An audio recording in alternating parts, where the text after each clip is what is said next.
Hello everyone, so good to be with you again. Welcome to the channel.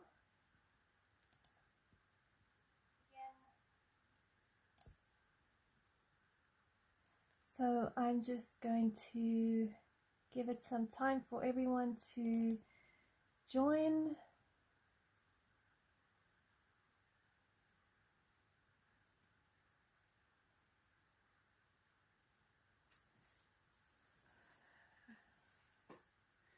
So I'm going to be colouring in Tales from the Forest Kingdom again, carrying on from the page we were doing last week.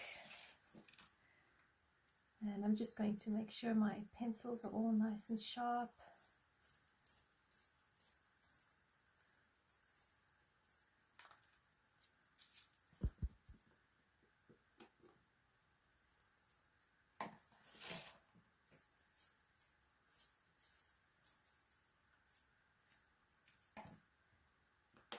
How is everyone doing? I hope you are well.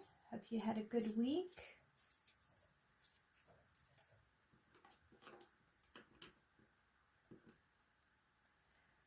So I have a couple of ideas to show you. I've been looking on Pinterest to get ideas on how to do the background of our deer page. And I'm quite excited for that. Hi Lion and the Lamb, how are you?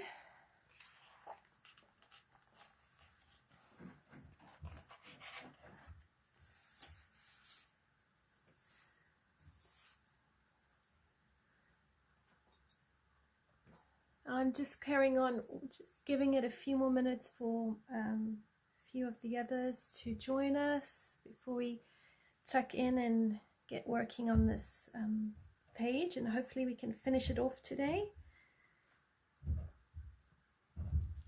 And I've got my notes out, so this is the swatch we used for the mushrooms, so we're going to use that same colors for the leaves.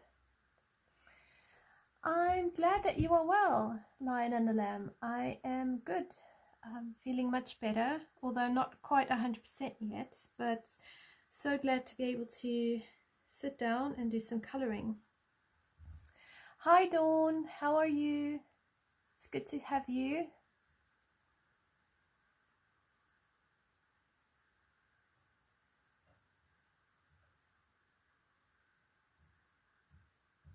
Oh, thank you. Yeah, I'm a bit stuck on the background, but I'm going to color the mirror in a way that will look like a portal. So it's kind of hopefully give the impression the deer has come from another dimension and is going to leap out or something like that. So we'll see how it goes.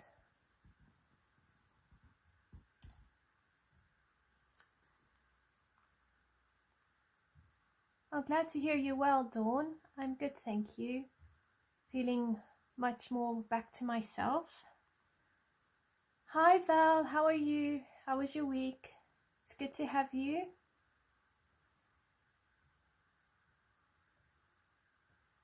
Right, so I think I'm going to work on the leaves and we can get started with this. So I have done very little coloring this week. I did some Monday and Tuesday. So I'm using Burnt Carmine. And then Wednesday I did no coloring, Thursday no coloring. So this is so good to be able to actually sit down and color with you all.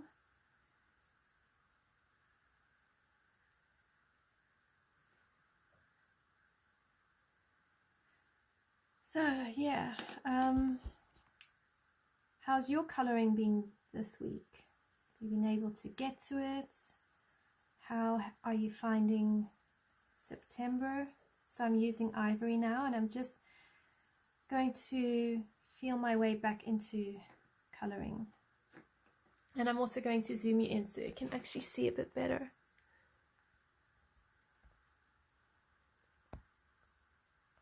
Now that I've also shown off my Galaxy PVA tablecloth. Hello, Moist Alien, how are you? It's good to have you. Thanks for joining. Okay, so I'm coming in with red violet.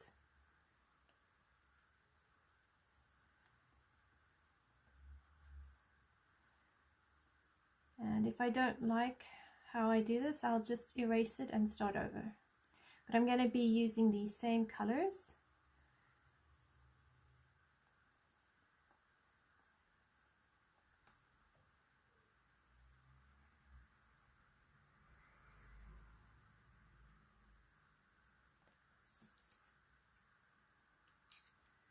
Back to my Burnt Carmine.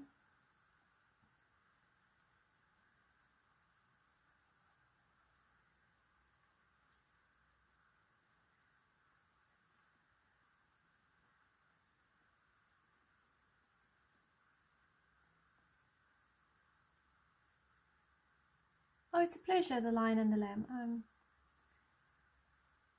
It makes sense to be able to let you know the colors, because in my mind I imagine some people coloring along with me, and yeah, it also, you know, I've seen some videos where people add like little pieces of paper with pencil numbers on, but I find I often end up putting those out of the camera so then nobody knows what color I'm actually using.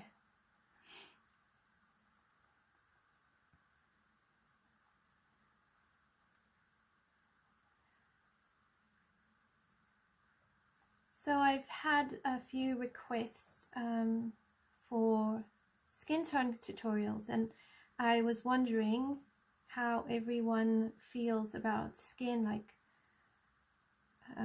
what are your thoughts about it? What are your concerns? What would you like to learn? What would you like to get out of that type of a tutorial? So I'm going to carry on with my Burnt Carmine, and I'm going to just very lightly place it in, and as I come out I'm lightening the pressure so that it will help me with the blending. Now we'll do this top bit a bit more light here, because we want to vary the leaves so that they don't look the same.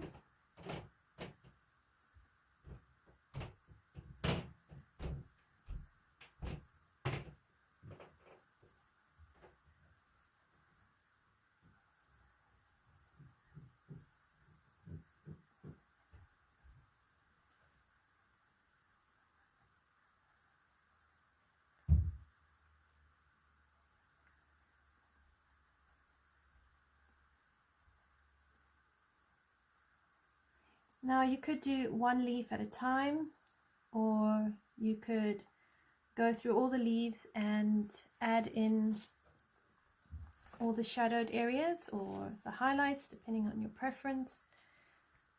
So I think what I'm going to do is just come up here, and I'm just going to put in the shadows, and then we'll deepen it as we go.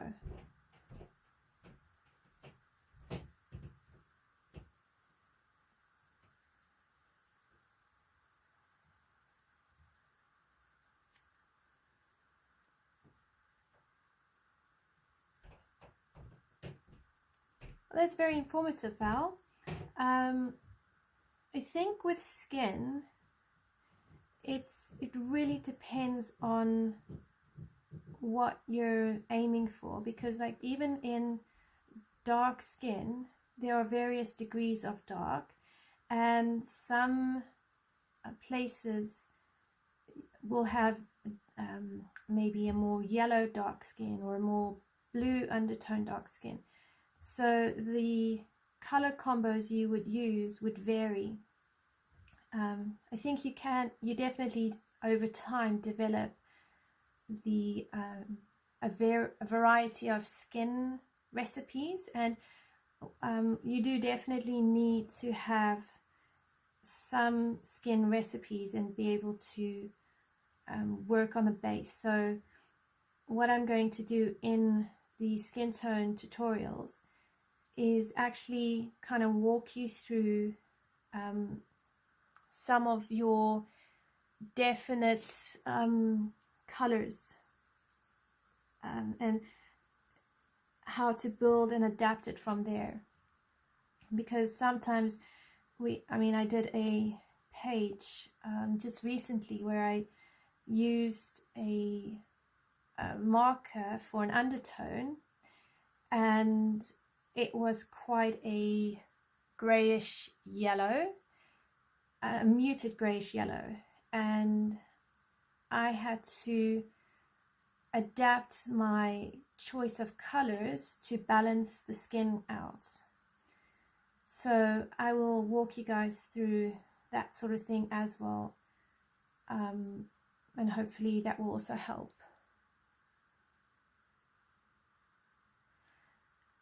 No, I won't use markers as a base in any of these tutorials, because I'm still learning how to use markers, and I have found when you want to speed up coloring, markers really do come in handy. But I enjoy coloring portraits with pencil and building up the layers, so you don't have to worry about markers. I think as I get used to markers and become more confident in them, I will do separate skin tutorials showing how I use markers as a base and then do the skin tone, because I am aware there are people who do enjoy markers. So that's going to be like my long-term goal, to be able to give skin tutorials, even hair tutorials and fur tutorials, just in pencil or with various bases and then building it up. But like I said, that's my long-term goal, and it'll take a while for me to be able to do all those videos and get them there. But that's sort of the idea.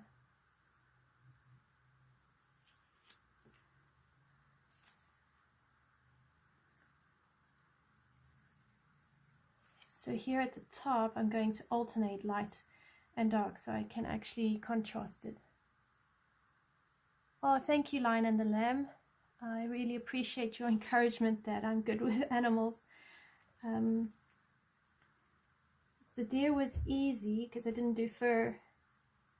So just the colors and the undertones. But I really appreciate the kind words.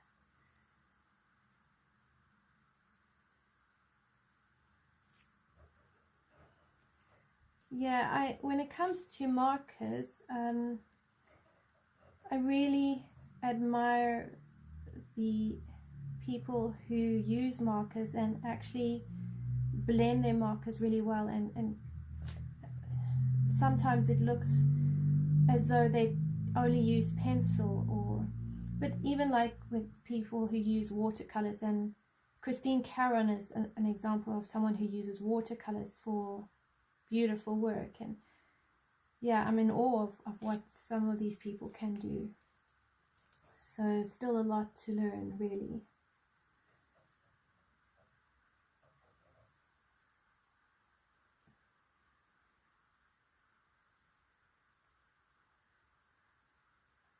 Oh wow, Dawn. Do you color with gel pen as part of your page, or do you like to color in the entire page in with gel pens?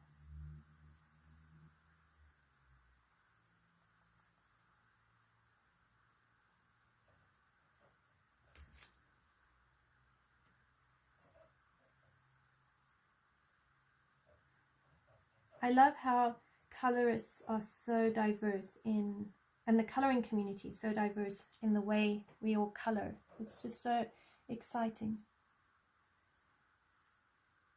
Hi Carly, how are you?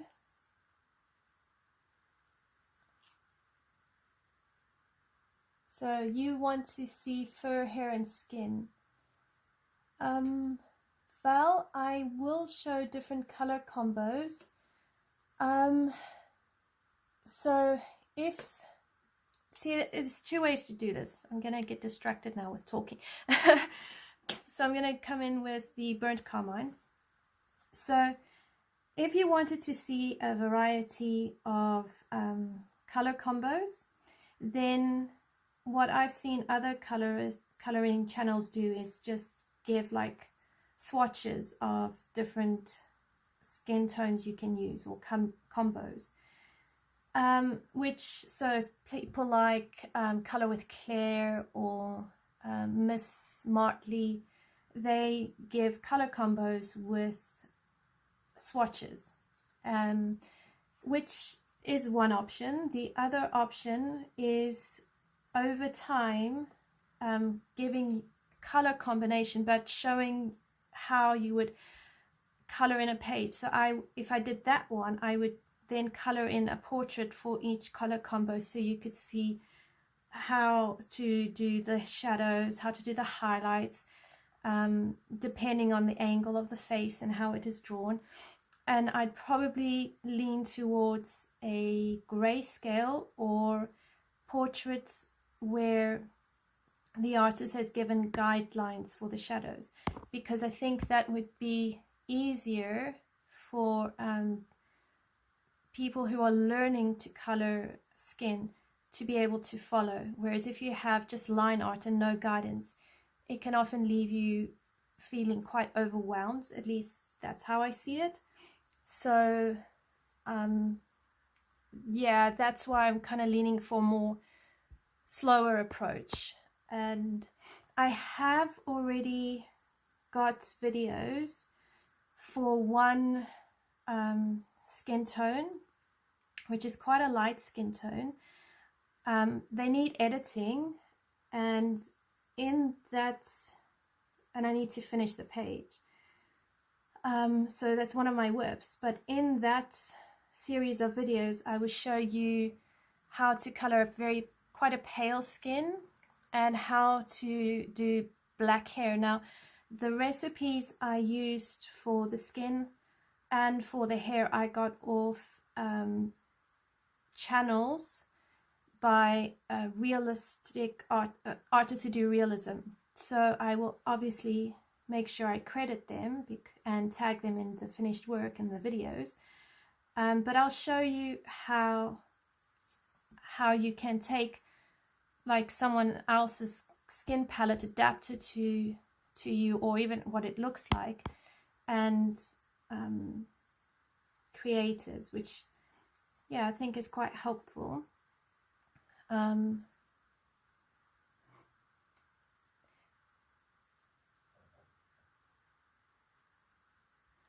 Cool, so you guys sound keen for the slower approach. So I'm very, very excited to do that because I love coloring skin. But be warned, they're going to either be really long videos, depending on the page. So it possibly about 2 or 3 hours per skin part. Just because of the way I color, I like to really get that flawless skin approach, so I try not to rush it too much. So I could, and I'm talking about real time now, so it would be 2 max 3 or 4 hours real time. I can possibly speed that up and halve it to 1.5 to 2 hours, but I'm reluctant to speed it up too much and then it's difficult to follow, because I think with skin it's really important to be able to kind of see the process, and sometimes also the direction the person is coloring in, so you know, do you go circular or up and down, that sort of thing. So they probably will be videos with a longer length of time.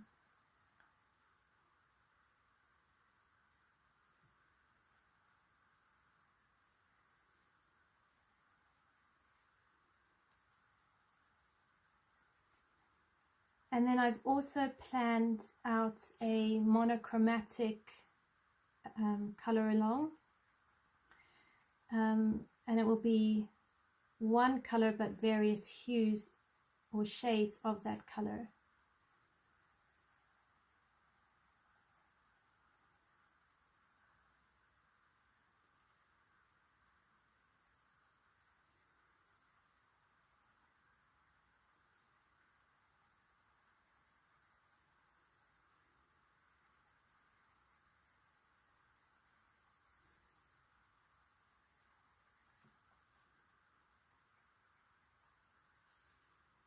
So I'm just carrying on with this burnt carmine, and I'm just deepening what I've already colored in and just pulling out some of that color. So when I go over it with the ivory, I've got something to blend with.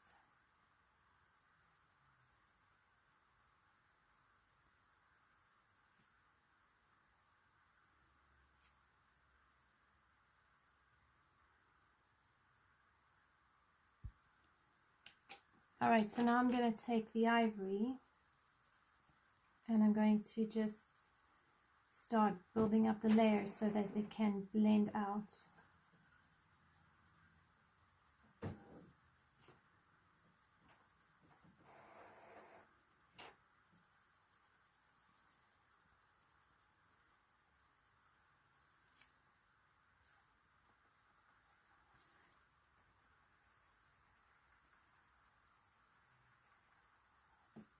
And cross-hatching is a really great way of blending out, so it also layers differently and makes sure that you don't get too many what do you call it, saturation in one area, and you just can blend better if you cross-hatch.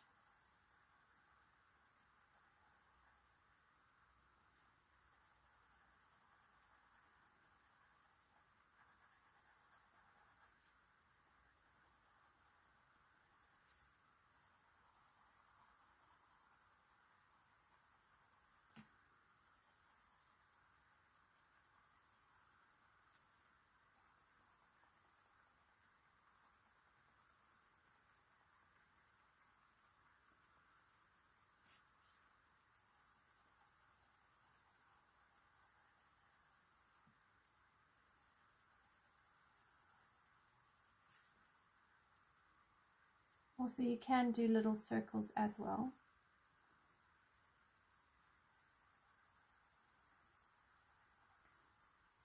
We were mentioning fur. I saw fur come up in the comments. So what I've noticed with fur is before you start doing the fur strokes is to lay out some of the you want to have a base layer of your shadows and your highlighted areas, and by layering a base layer it helps with not oversaturating your paper too quickly with your pencil strokes.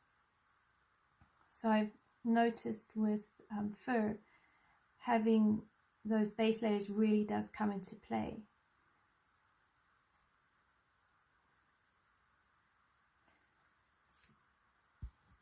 Alright, that was just a burnt carmine because I hadn't put any down on this particular leaf.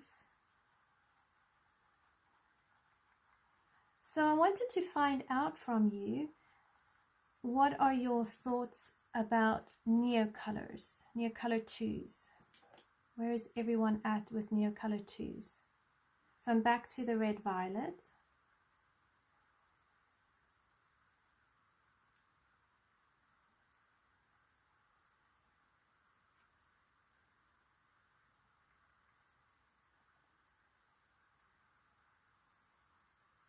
I'm using a slightly harder pressure now.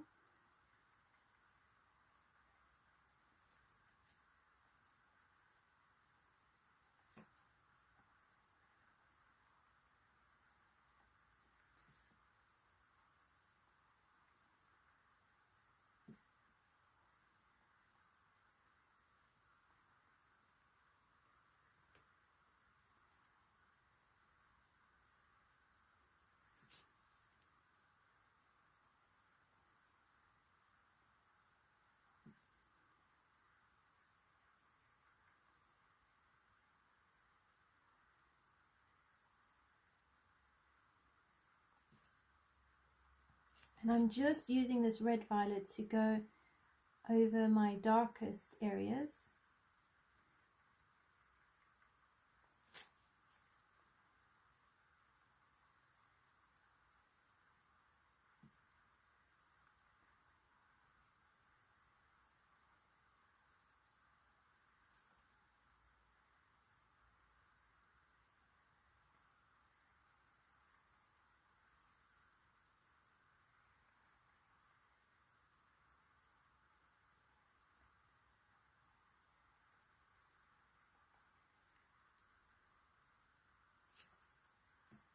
Okay, cool. So Carly, you have some Neocolors, and so does the Lion and the Lamb. Okay, that's good to know, because I'm toying with the idea of using Neocolors for the background, and we can mix some of them together to create a lovely color. But I'm also don't want to go too complicated either.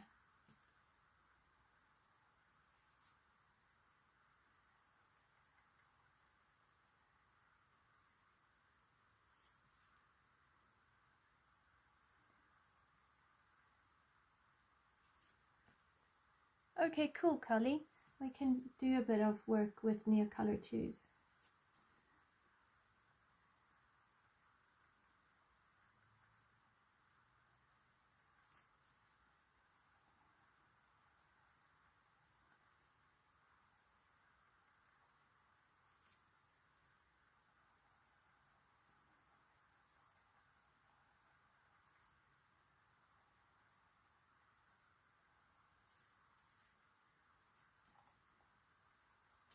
Alright, so now I'm going to come in with a bit of Payne's Grey. Sorry, not Payne's Grey, Warm Grey 6. And I'm just going to use that to just deepen my shadowed area. So I'm not going to use a whole lot of it. And then I'm going to go over it with the Burnt Carmine. And the Burnt Carmine will blend the Warm Grey into the rest of the colors, but still keeping that defined feel to it.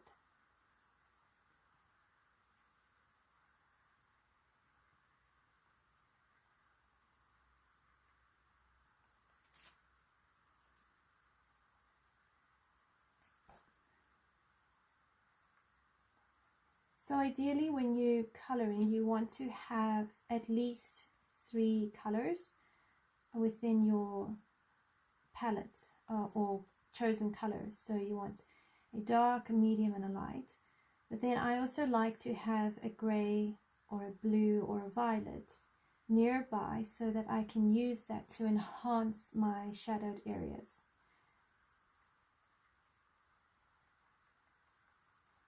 Black is also an option. Just with black you really want to make sure you have other colors to sort of keep it from that flat look it can sometimes get.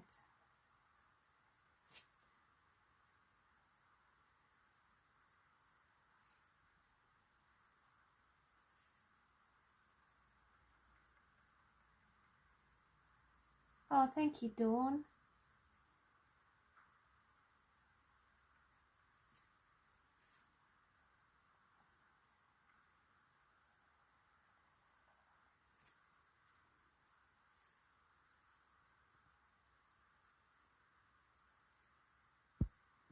Alright, so now back in with the Burnt Carmine, and I'm going to try go in the opposite direction and in slightly circular motions just to blend this all out.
So what I'm thinking of doing for the picture frame is bringing the reds and the orangey golds or yellows together into the frame to create not a gold effect, but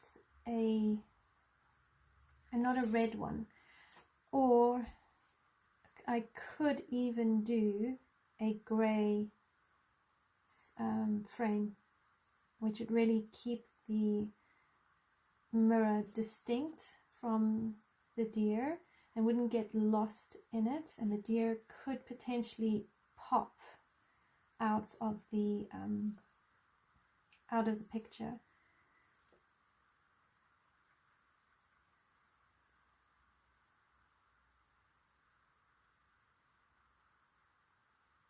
Oh no, the Lion and the Lamb. Oh, I'm sorry her backpack is ripped. That's really frustrating. Yes, go and report to Amazon. Hopefully they give you some good service. So I'm back in with the warm grey 6 here, because I just want this a little bit darker, and then going over it with the Burnt Carmine.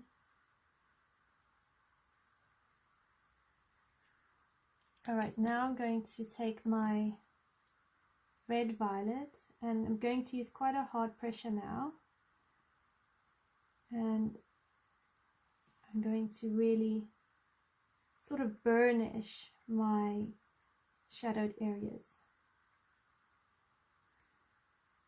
At this point, if you don't want any more color, you could possibly even start using a blending pencil, and you could start blending or burnishing your shadowed areas.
Alright, so now I'm going to take the ivory and I'm going to work on blending this out.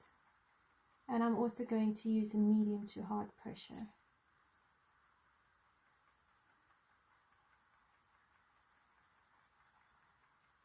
But I don't want to burnish it yet, because I might add a little bit more of the burnt carmine into the midtones so that I can get a better blend going.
For the background, you could use a variety of things. You could use watercolors, ink tints, Neocolor IIs, or pencil. You could even use pastels. So if you don't want to use a water-based medium, there are other options for you. If you have distress inks, you could even use distress inks in the background. So yeah, go for it, like experiment. And I tend to stay away from distress inks. I use them every now and then, but I need to actually go and learn more how to use them. I have seen people use them kind of like as a paint, where they put the ink, mix it with water, and then are able to color from there. So this is the Burnt Carmine, and I'm just lightly blending it into where I've done the ivory. But I'm not going to go over all of it because I want to keep those pale areas.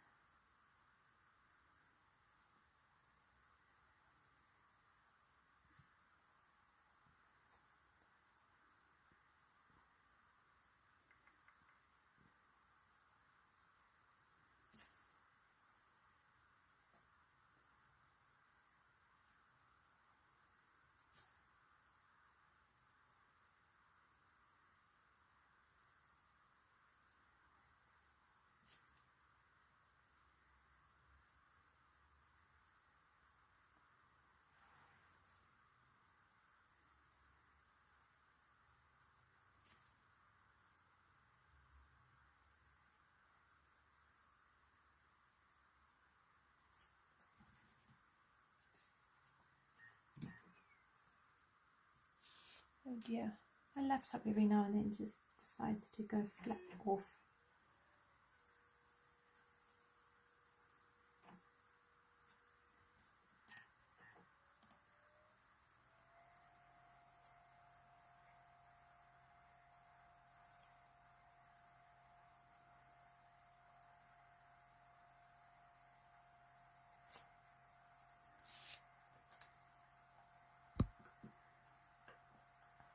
Alright, I'm going to just use a bit more warm grey 6.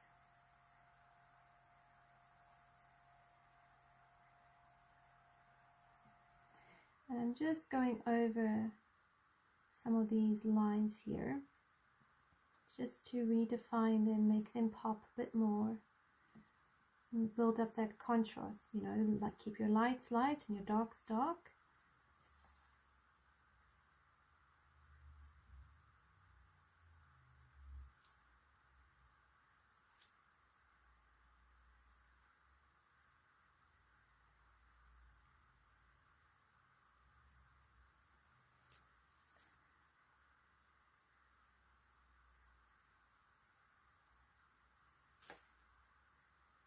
And sometimes you don't need to add more layers. Sometimes you really just need to bring a bit more definition to where your darks and your lights are meeting.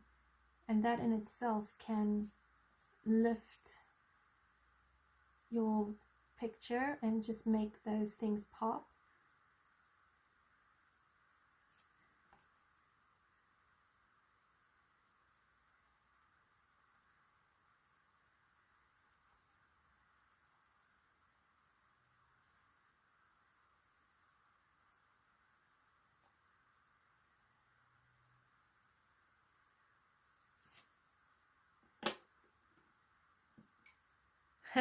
Well, I will admit I am not doing one whip a day.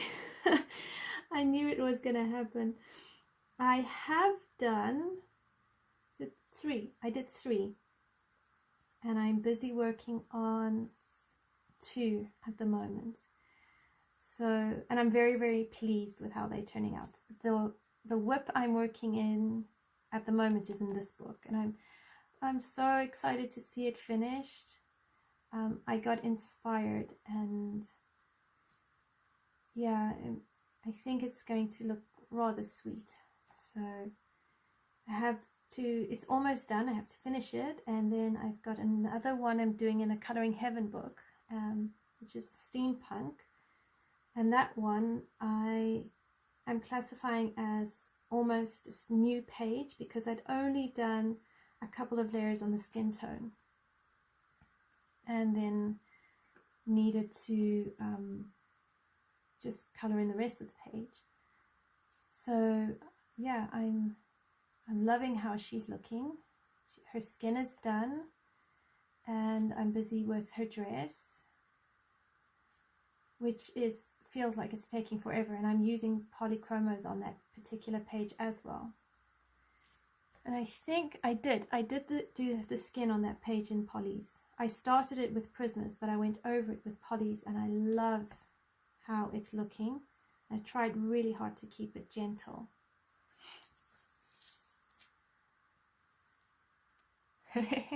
Yes, I am looking forward to September's wrap-up video. I'm just really hoping I'll have quite a few pages. I mean, if I could have 10 WIPs done in September, I'd be happy with that. I think as I dwindle the pile, I might take longer to complete them because some of them are almost classified as new pages, which starting a page and finishing it can take me sometimes a week, you know, just because of life. And I can feel September at this point in time is already busy, so I'm a bit uncertain how much coloring I'm actually going to do in September. But it's okay. I mean, it's a hobby, not a job, as you often tell me. Alright, so there's the leaves. I think I'm going to leave the leaves there, and I want to get out some pinks, but not bright pinks. I want to use like your fleshy pinks. So we're going to do the inside of the ears here. So I think I'm going to bring out some cinnamon and possibly some Venetian red, and we'll see if those work. So using the cinnamon, just gonna go lightly in here.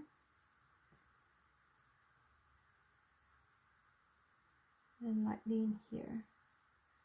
And this shouldn't take too long because they are a small area. So if I do a slightly harder pressure here right on the edge, bringing it out.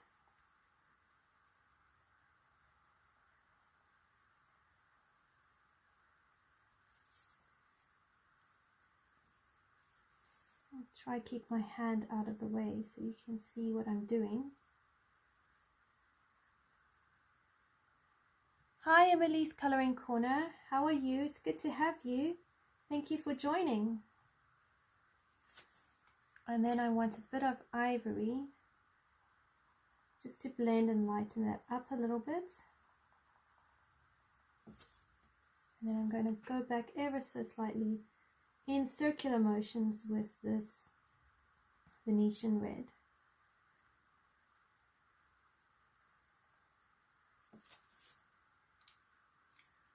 And then the ivory just as a blending.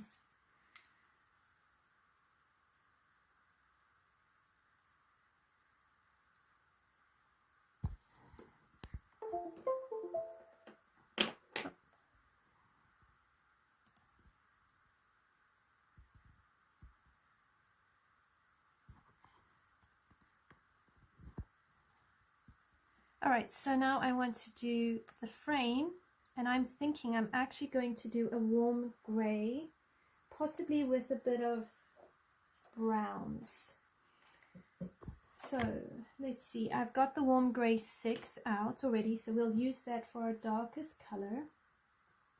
I have got some,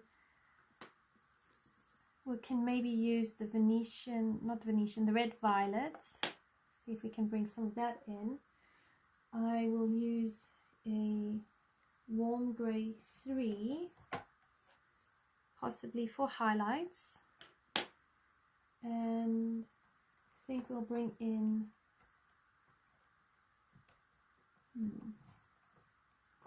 maybe some Nougat. Now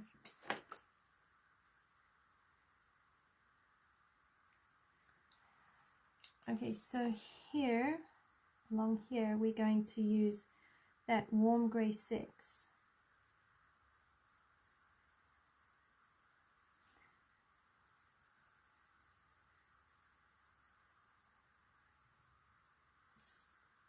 And I'm going to bring in some of that Nougat.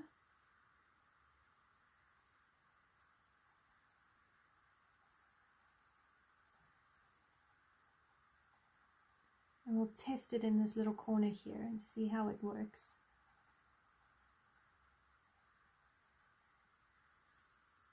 And then let's bring the green gold in, because that green gold will also contrast against the mushrooms as well. And you can lightly bring in that red violet. And some warm grey 3. We'll just knock it down a bit so it's not a vibrant yellow. Warm grey 6.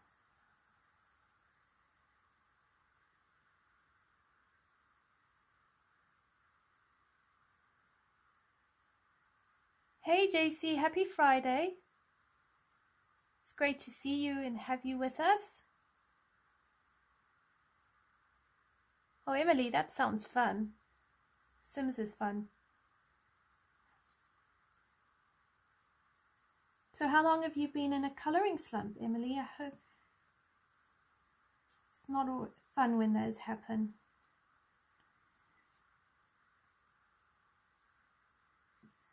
So I'm carrying on with that warm grey 3, starting dark here and coming light. Oh, I'm sorry, Emily. It is annoying.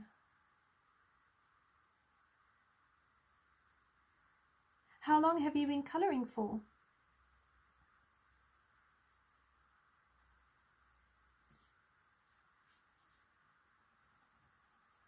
So I'm just going to use this warm grey 6 now to just put in my shadows.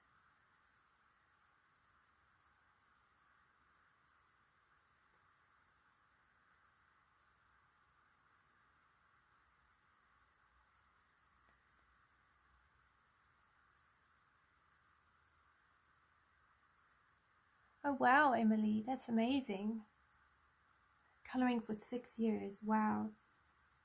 You must be an amazing colourist, having practiced for so many years.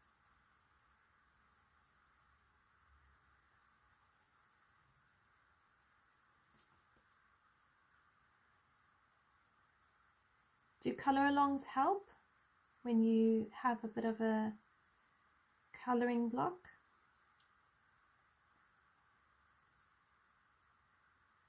Congrats, JC, on getting a new AC. Yeah, a heat wave and no aircon, especially that is high temperatures, does not sound fun.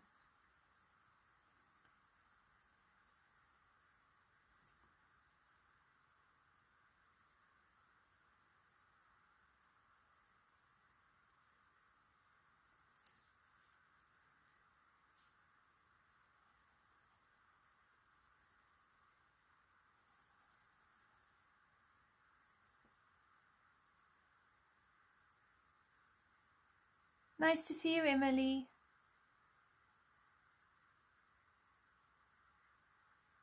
Thanks for joining. I hope you have a great weekend and enjoy The Sims.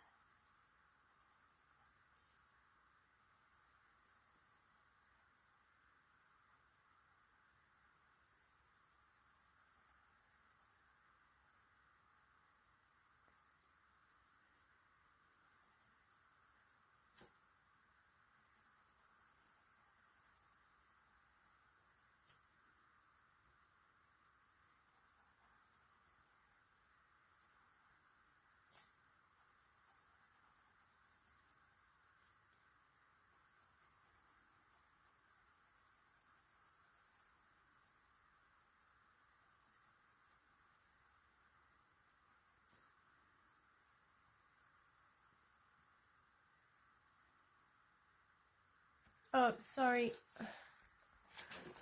All right, let's zoom you out so I can keep you in the frame. There we go. So you can see where I've been putting in what I think will work for shadowed areas.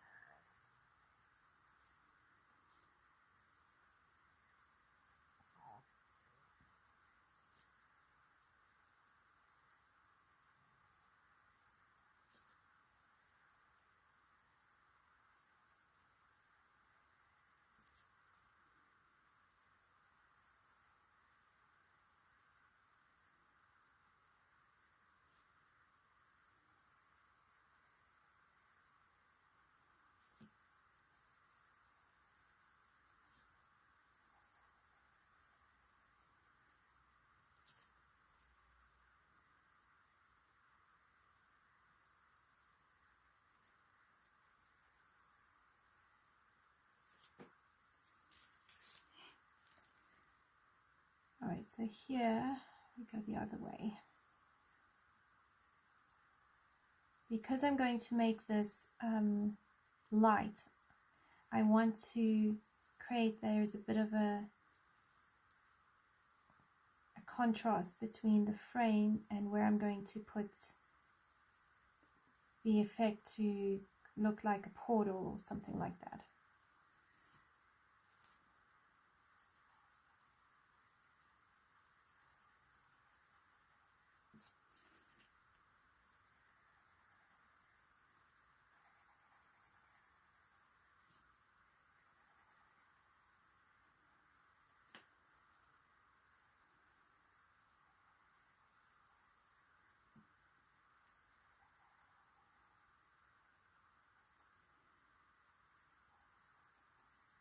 I'm actually trying to push myself away from gold because I generally color gold. I don't generally try and color different frames, so I'm actually pushing myself to try something different. You could even create a wood frame if you wanted to.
Right, so you could do a wooden frame if you wanted to.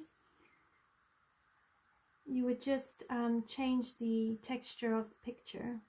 So you could create a wooden texture if you wanted to. I have seen people do green frames as well, like deep green frames.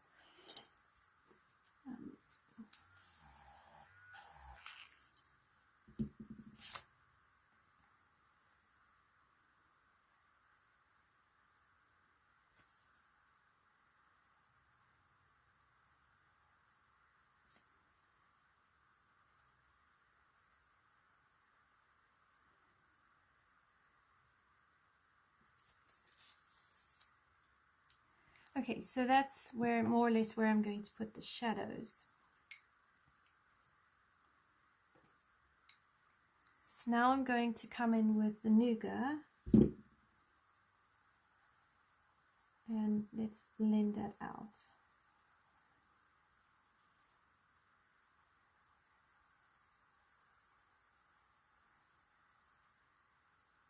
So I'm going to use a lightish pressure at first and just blend out the grey.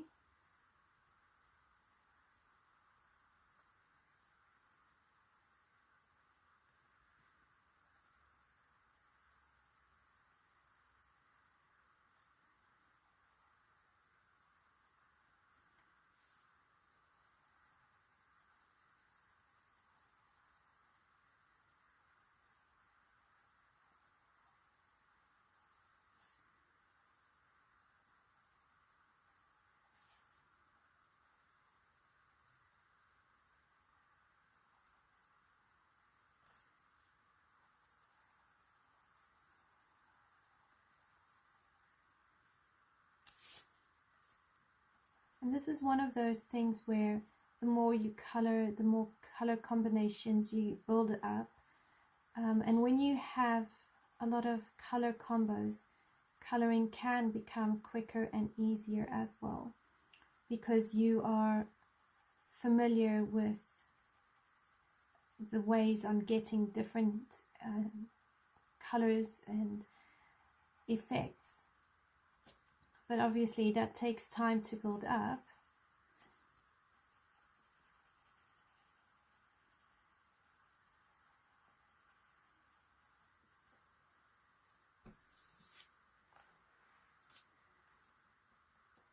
JC, yes, I agree with you.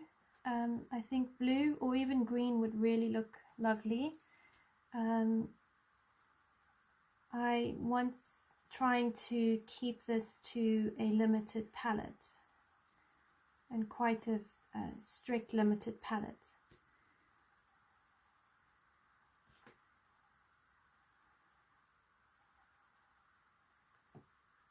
But yes, I think blue would work, because blue is the contrasting color for the deer, and it is an analogous color for the mushrooms and the leaves.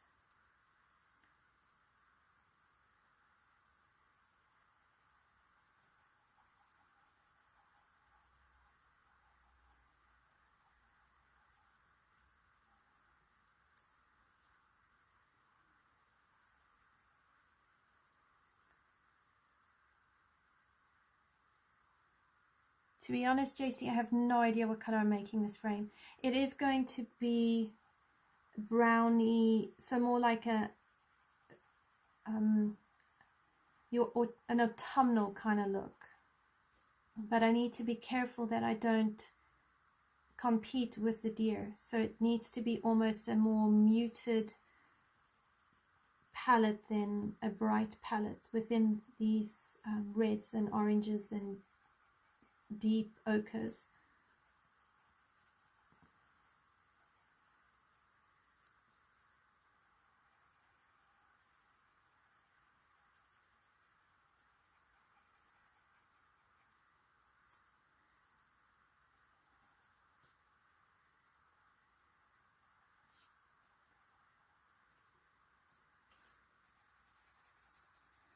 So I'm just carrying on with the Nougat.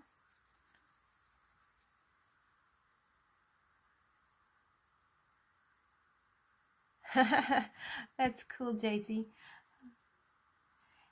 Is it a vibrant orange or a more toned down orange?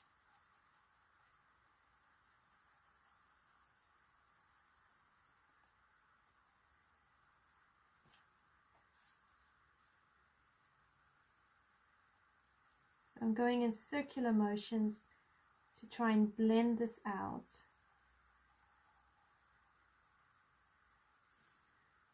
Keeping it relatively light, because by doing it lightly and blending lightly, I'm getting a feel for these colors, and I won't be putting too much pigment into the tooth of the paper. And if this does not work at all, then it's slightly easier to erase.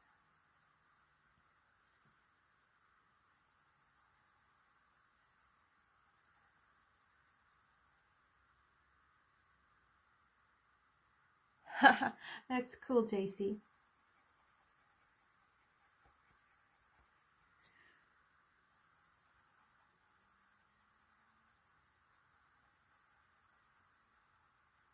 I love autumn.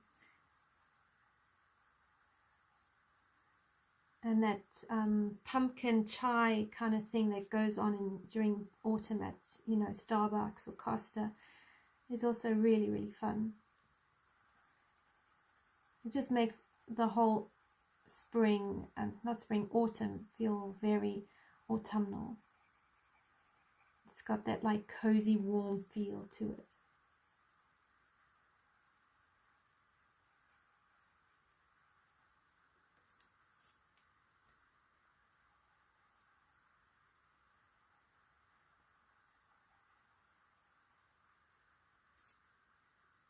All right, so now I'm going to bring in some of the red violet, and I'm just going to do it here in these darker areas. I don't need a lot of it, I just want a bit of it.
Okay, so now I'm going to come in with my warm grey 3, and I'm going to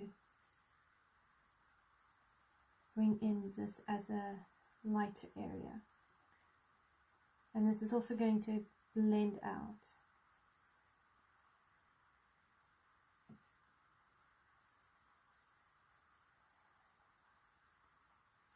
Because I don't want it a very bright mirror, I want it to be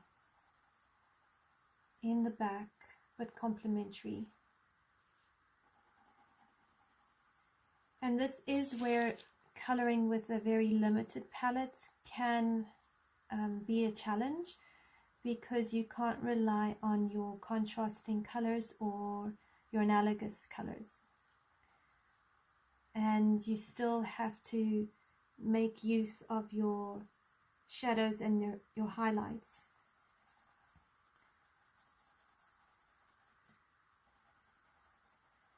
So it's definitely a different way of coloring, a different effect that you can get, and I think understanding your shadows and your highlights really come into play when you use a very strict limited palette, and possibly worth the challenge, because it forces you to really think carefully about your picture and where you're wanting things. It's a different skill set that you're bringing out.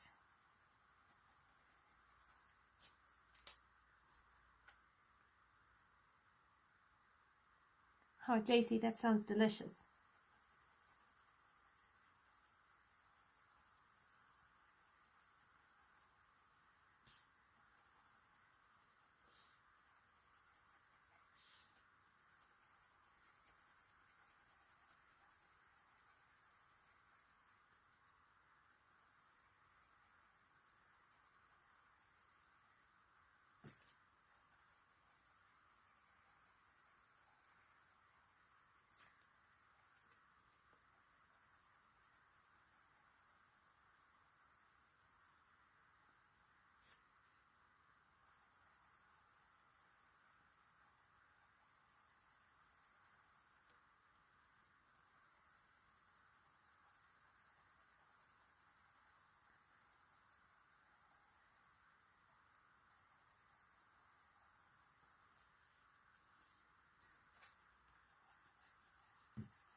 And then if you do end up going in over everything with the grey and you feel you need a bit more white, you can always just lift some of that pigment off with your eraser and use an ivory or a white pencil to help you define highlighted areas within your frame,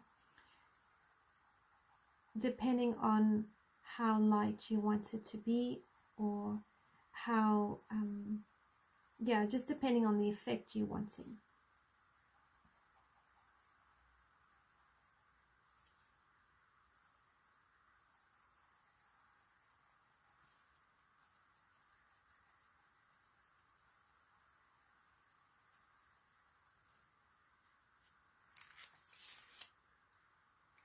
Well, plans for next Friday's live are going to be,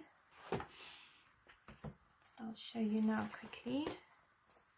I thought of coloring this page, and one, we can do a light skin tone, and it's grayscale, so be quite easy. It's quite small, so possibly finish it within 2 live streams.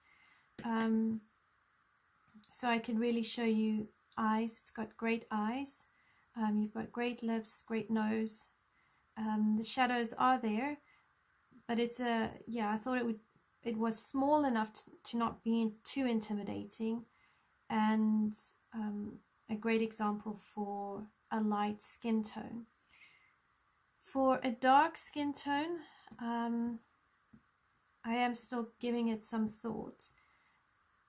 I don't think I'm going to go too African just yet, because I feel with African skin tone you really do need the right picture, and unfortunately, depending on how you see it. So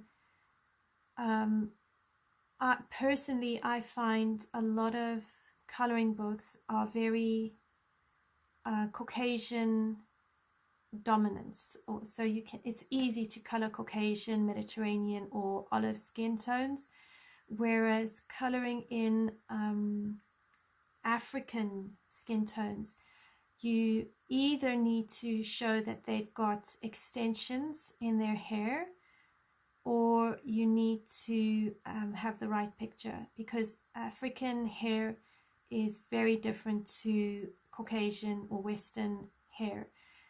And if they have long hair, it can often be extensions, or they've grown their hair long.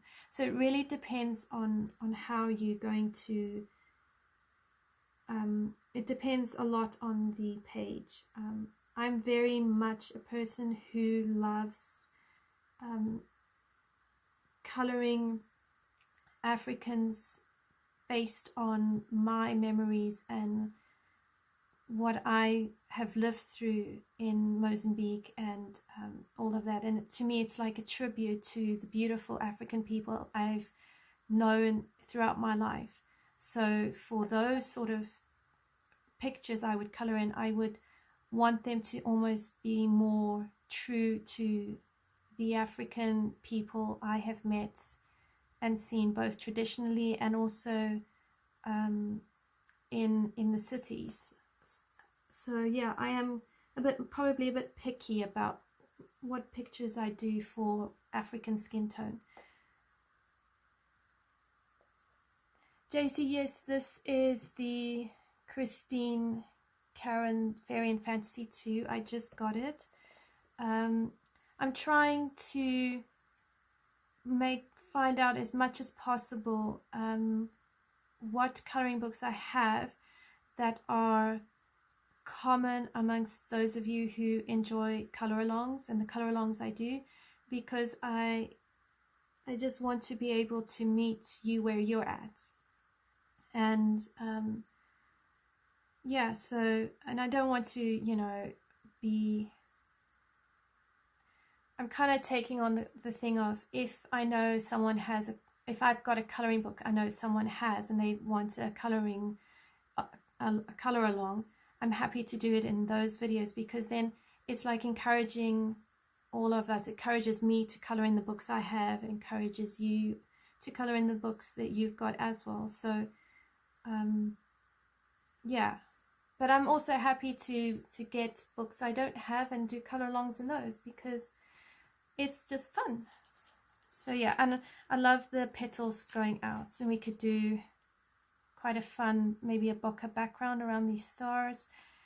But yeah, so her skin, also what I liked with this picture is you've got a lot of skin here, so I can show you the hands, and I'm pretty much going to color her as though she's got no clothes on, because I think for a skin tutorial it's a great one. And then here, along here, you can even show like the cracks in the skin, which I think could make a really great effect. So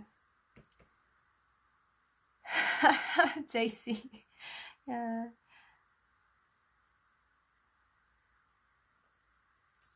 Yeah, I also like excuses to buy coloring books.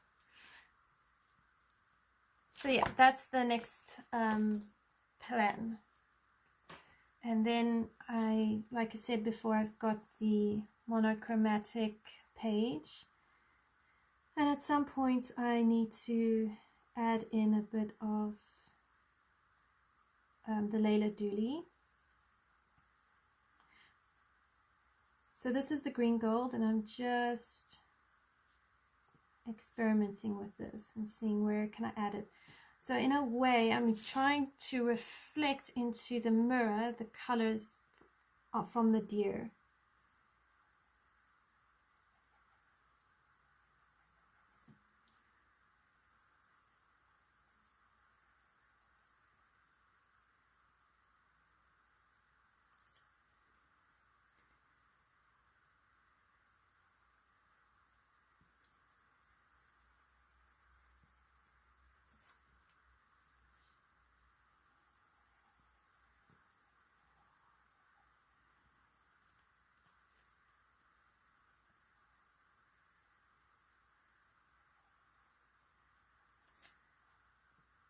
I must say I'm seeing quite a few reviews on Rita Berman's Asian book, and I'm hearing about Clara Markova releasing another book soon.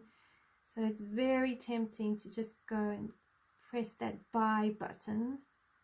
And the temptation to go and get every new book that's being released is there, but yeah. We'll just wait a little bit.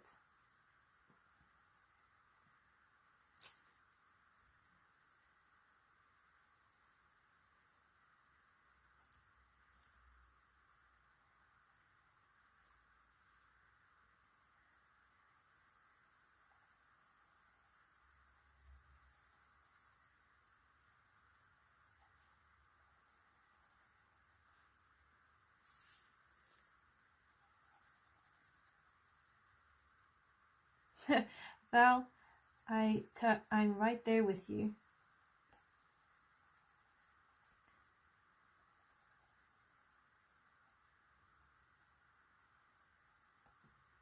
I also like the challenge of coloring in what I've got. I think it's fun. I get a kick out of seeing the pages already colored in, and the growing pile of pages. So I do get a kick out of that.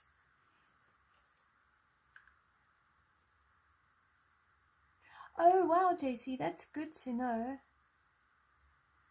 I'm glad Hanna Karlzon is working in her studio again. I'm right there with you, Val. I'm very happy to complete more pages in Europa. I'm nowhere near done with that book. I think it's such a lovely book.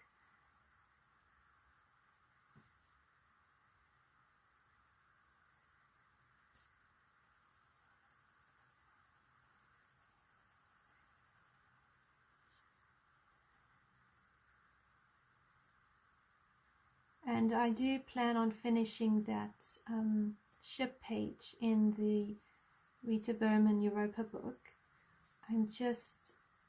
I need to just sit down with it and actually get my head out of the block it's in, because I did the water, I did the ship, and then I just froze.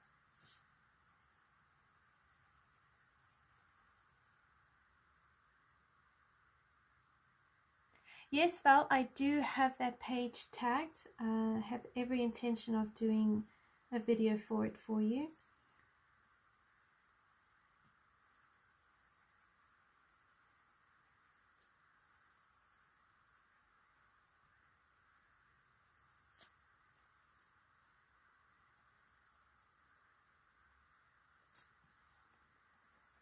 So this is the Dyk Brown, but I think I might bring in a bit more of those darker greys.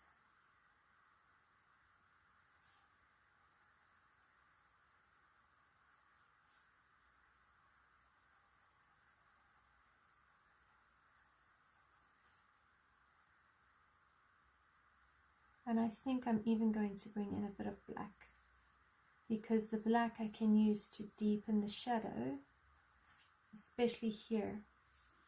And I think that will work really, really well. And I might bring in some ivory as a blending tool.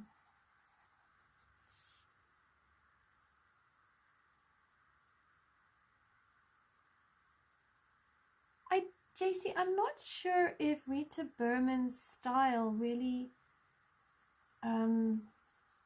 complements realistic clouds. So I was thinking of kind of going with pinks and yellows in the clouds and just playing with different colors, because I like the way an ivory or a cream in a cloud works. And I think, you know, Rita Berman's style for her clouds is quite a colorful approach. And I think her style is also quite colorful and, you know, fun and vibrant. So yeah, I'm leaning more towards reflecting pinks and yellows in, depending on how we do the sky, because you could even bring in a bit of purple or lavender type color, and I think that could work really, really well.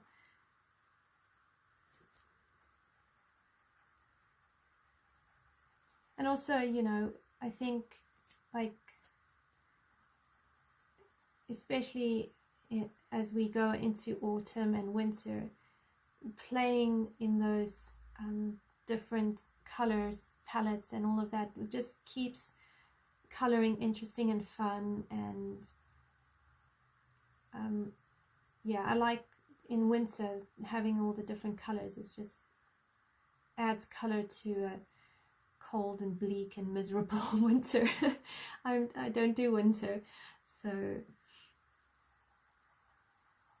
I'm going to be trying to keep my coloring quite light, you know, fun. I want to really work on keeping it fun.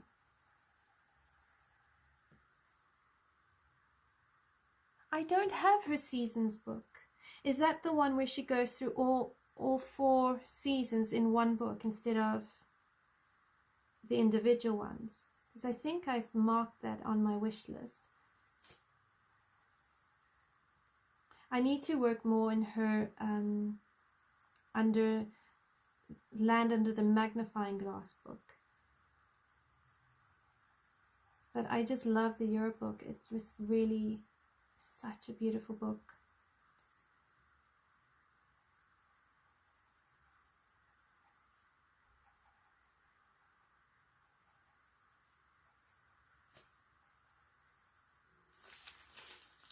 Alright, so now let me bring in some ivory.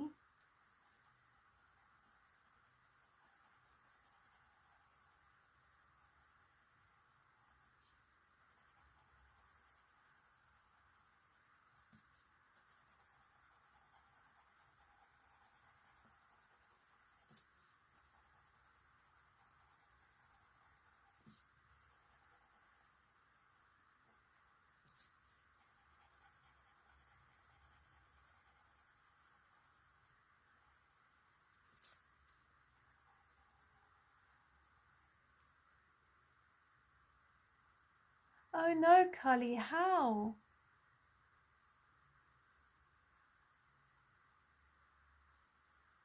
Although to be fair, you know, sunsets aren't easy to color in, so depending on how, yeah, I mean, I found when I've done a couple of sunsets, the gradient works quite well.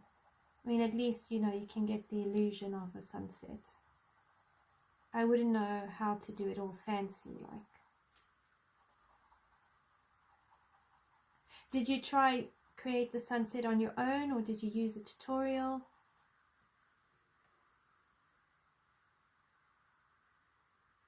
Oh, well done for trying.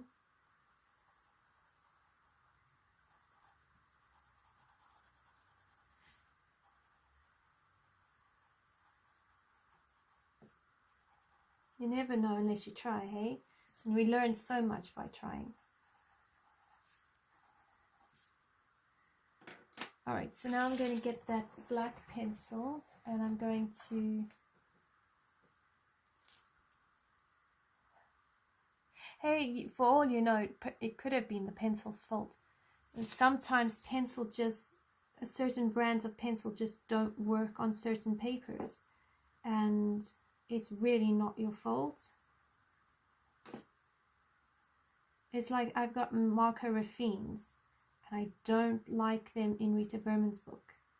But I don't like them to the point I don't really try them on anything else, which isn't really fair because it could just be the paper. So I'm using black, but in here I'm just bringing in some of that light warm grey 3.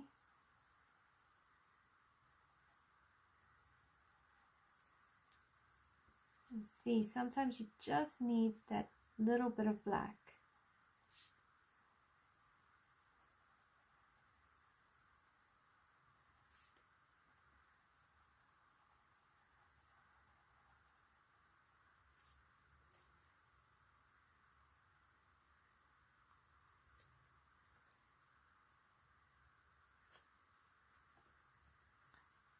Yeah, you will get better. Lots of practice.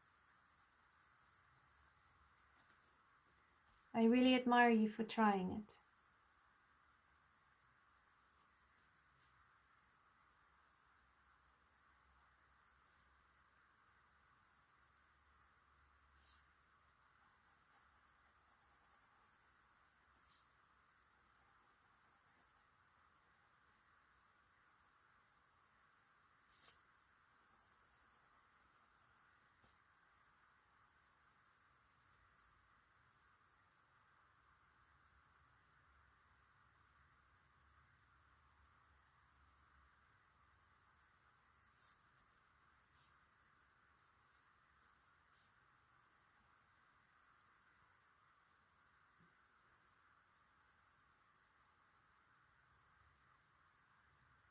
Well, you do make a really great point about showing failures.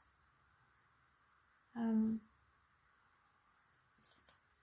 I found that when the channels I really enjoy the most are often the one or two where they talk about their pages and they say, actually, I tried this and I don't like how it turned out, and then they find something they do like about their page or how they learned something from it. And I find I tend to stick to those channels a little bit more than others because of their vulnerability.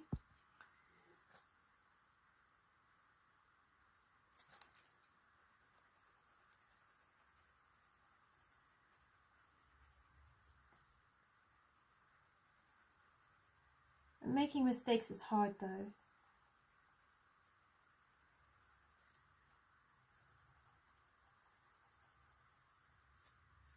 I'm going to just blend that out with the grey.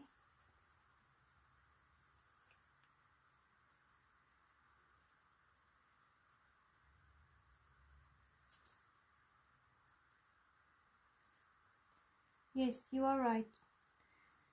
They do happen to everyone.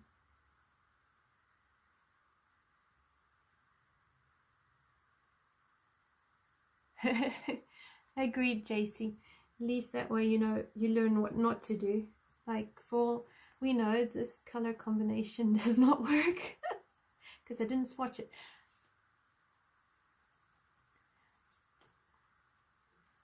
I wonder if people don't show their failures because there's like maybe some embarrassment to it.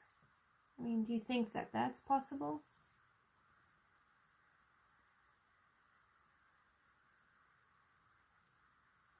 Or maybe disappointment?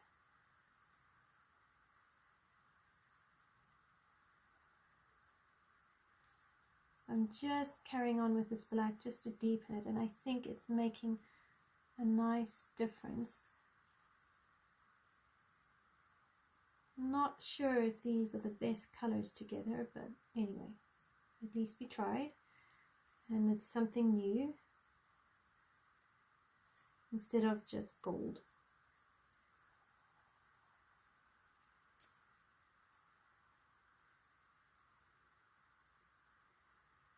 Oh, thank you, Carly. I really appreciate that.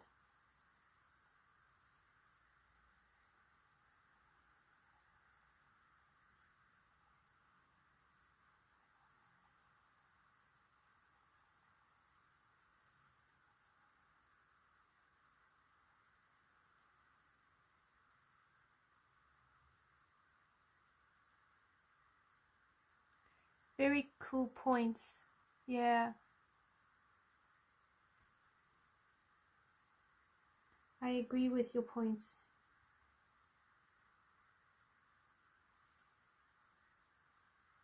I suppose when it comes to people who have coloring channels, there is a temptation to, you know, have a certain standard of coloring because that way, you know, you attract more people to you. And so it's like, oh, well, I'll get more people following my channel if I create these amazing pieces of art. And yet maybe what everybody wants, or maybe more people want, is actually just honesty. I don't know. Do you think that's possible? I mean, I'm not trying to be harsh on anyone.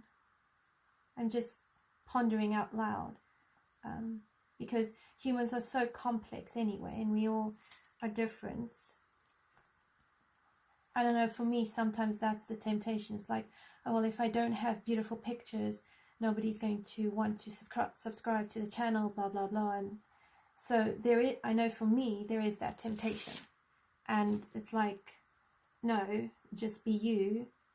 And, you know, what will be kind of thing.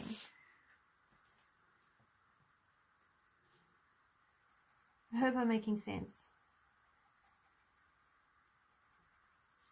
So now I'm using the Warm Grey 3. I'm just trying to blend out some of this a bit more, but I'm almost done with this because I don't want to overwork this, and I'd like to have this done. What I will do though, if this page is not complete during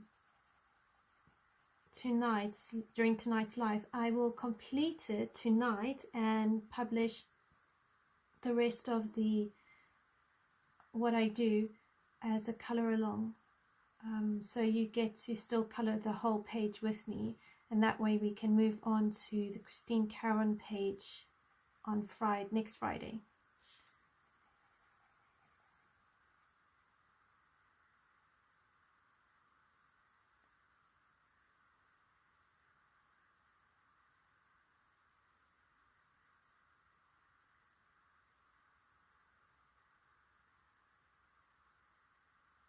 Yeah, it's possible.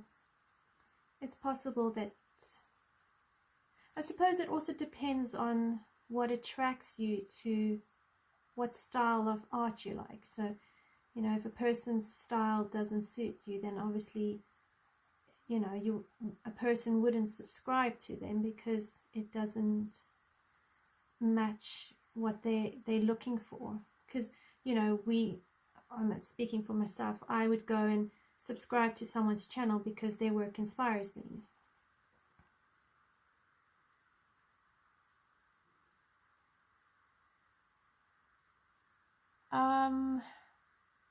Those could be anything you want. You could turn the circles into a bokeh effect.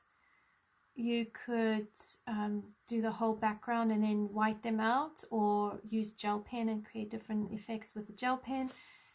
It really depends on what you want to do. You could blank them out and just get rid of them completely. So it's quite up to you as to what you want to do with those spots. We're gonna color over them and then see how we want to embellish them. All right, I think I'm done with the frame. I'm going to get the Neocolor IIs and work on the mirror and the background, and then I think what I'm going to possibly do is go over the background with pencils, but we'll see how we do. So just give me 1 sec.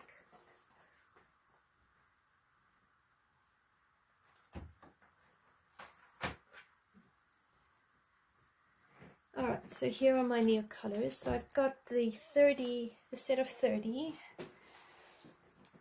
and let's see.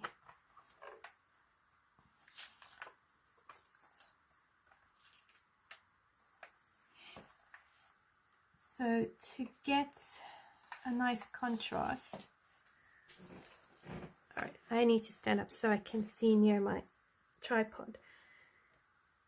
All right, so we've got like browns and these ochres, but I want to create the inside quite bright, so I'm going to use a white, and I could possibly use this one, which is a purple, which will actually be a bit of a pink, or maybe the salmon. But I really wanted to stand out. Yeah, see, because of the limited palette, it gets a bit stuck, but we said we were going to do a limited palette, so I'm really trying to stick to that. So I will test this on the page and we'll see how it goes.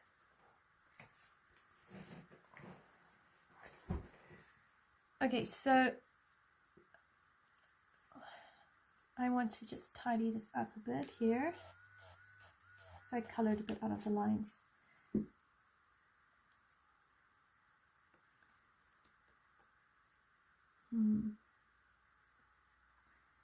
Alright, if you want to, you could use a contrasting color. So you could use a green or a blue inside the mirror to create a different effect, which would really contrast with that. So yeah, I think if I allowed myself, I would probably use a light blue and white and really create it. And then out here, I would possibly use browns.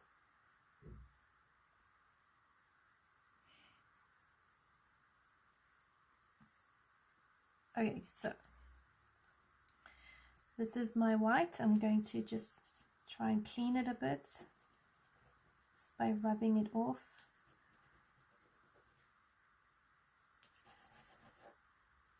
All right. So I'm going to kind of go in a linear format here.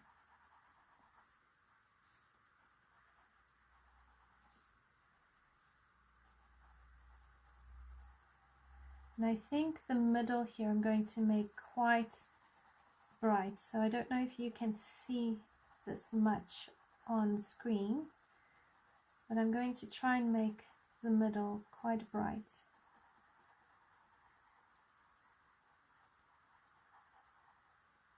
I might not even do lines.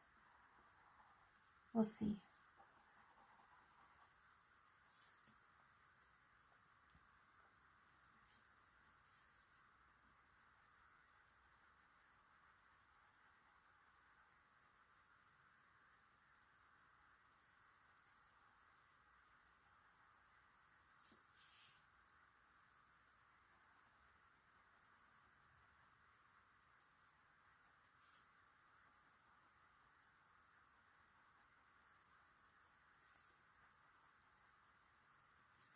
So you don't, when you're doing Neocolor IIs, you don't have to color in perfectly.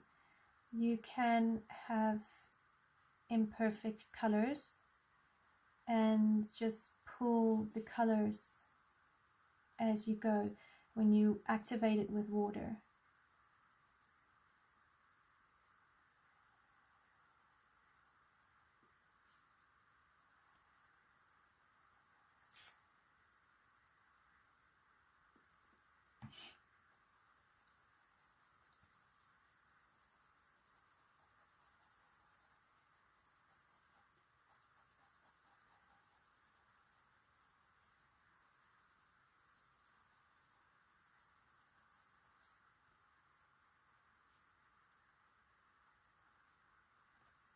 So in here,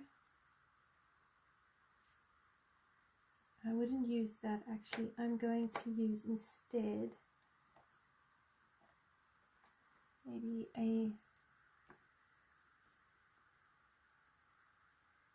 no, not that one. Sorry, I'm just trying to work out which color I want to use.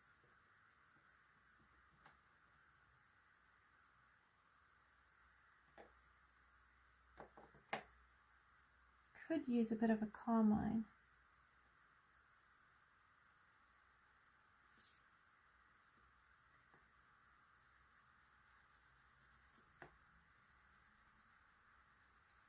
And we can always go over it with pencil as well if we want to.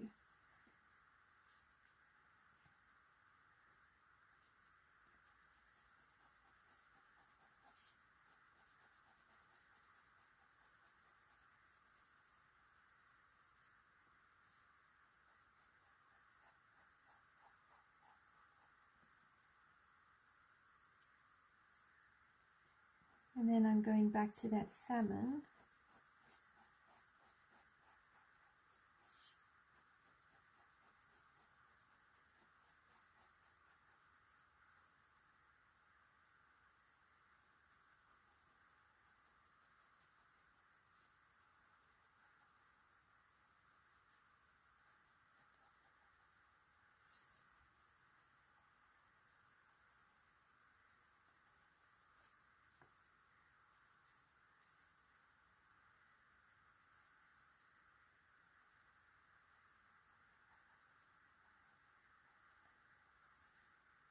Alright, I've gone into linear.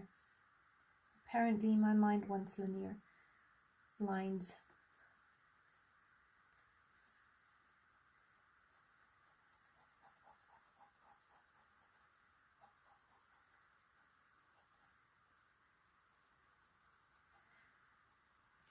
So since we've been talking about vulnerability, a part of me is already going, oh, I hope this works. Like, please let it work. Is it going to actually turn out the way my mind is envisioning, or am I completely messing up the page?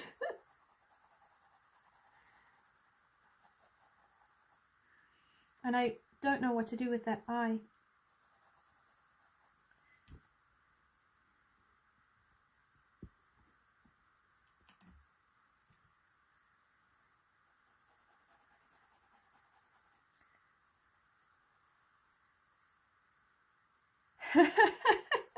Oh, the pressure's on, the pressure's on. Don't duff up.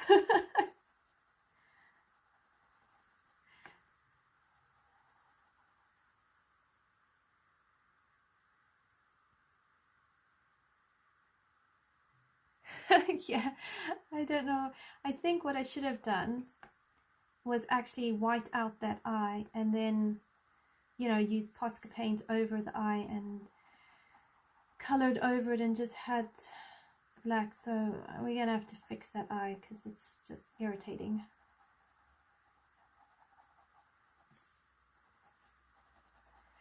And as you can see, I'm not sparing on the Neocolors, so I'm not, you know, going light. I'm actually pressing quite hard. I'm trying to blend out with the white as well, and I haven't really used up much. So the Neocolor II pen crayons really do stretch far.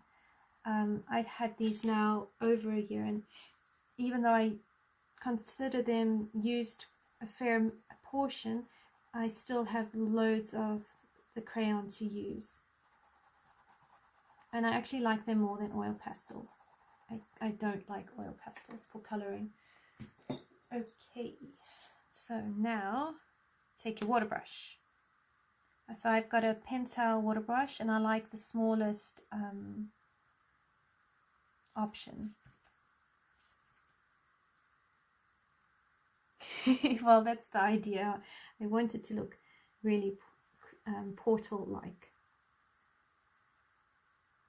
Alright, so I'm going to go in the white. So you start with your lightest color and you can either dab it or you can go in lines. And then if we need more color, we'll just bring in more color. So I'm kind of going to go in a circular motion and just do this white area. And you can use your finger to go over where you've colored. And then I wipe it off either on a paper towel or the paper I'm using. And then you can go in to like the salmon area. And now you can see that it's going to lose some of that salmon. So we're going to have to come back in with it or just wait to pick up more of that salmon.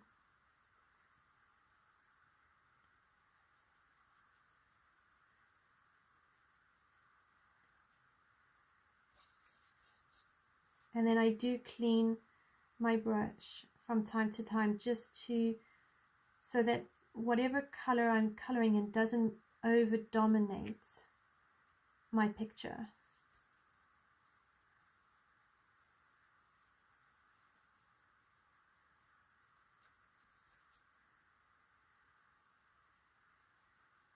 If you use your Neocolor too sparingly, then you will have quite a transparent effect. The more of the Neocolor you put onto your page, the more opaque it becomes. So now I've gone into that like red, but it's too red. So I'm going to try and pick up some of that white and that salmon and try blend it in to the pink and kind of allow it to soften this carmine up.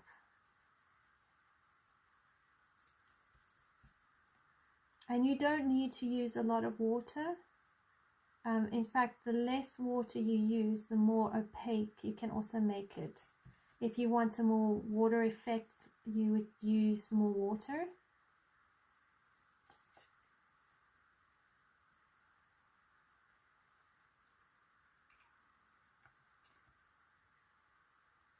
So here I'm using a bit more water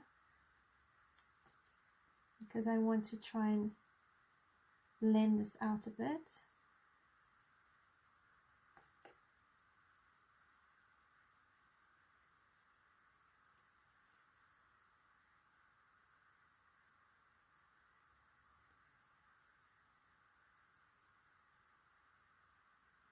And if you dab it like this, it takes that lined look out and it helps with the blending. So it transitions the blending a bit better.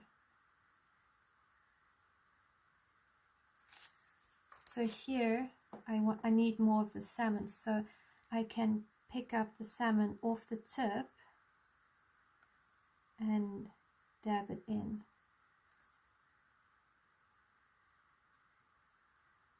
Yeah, Neocolors do last a really long time. And I think they are worth the money that you spend.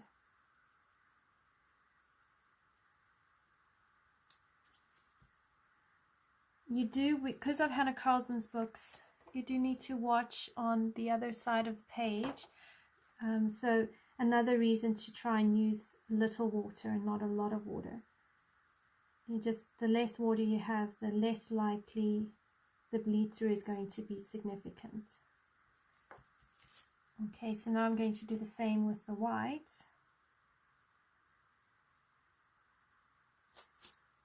And I'm just picking the white up. But I may need to use a white Posca pen for that.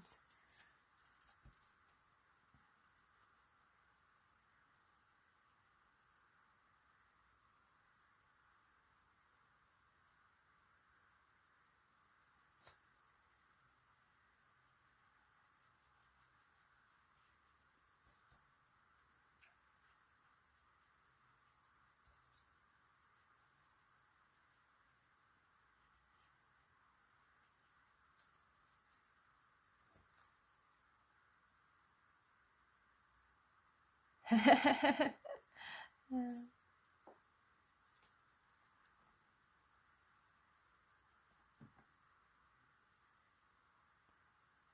You are all right.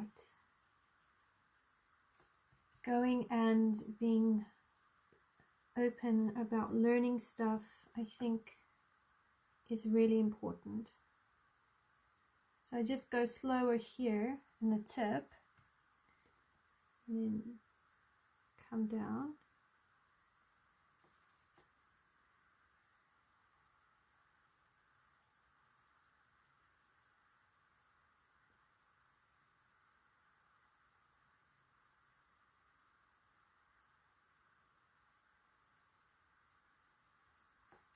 Oh dear, see, I just, I thought I was on my yellow paper and I wiped my brush. Oh my goodness. Okay, don't do that. Watch what you're doing.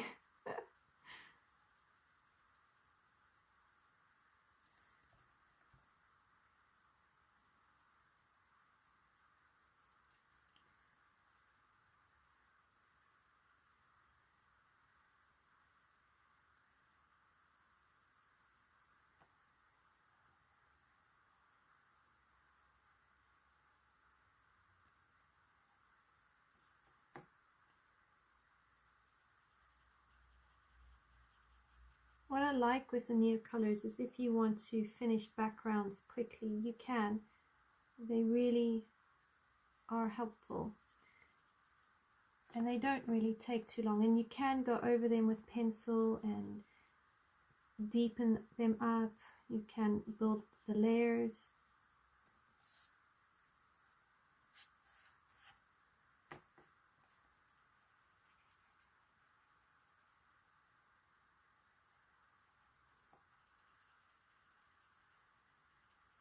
Here I put the white, which is really quite a lot. So then I just wipe it off and I come into that salmon.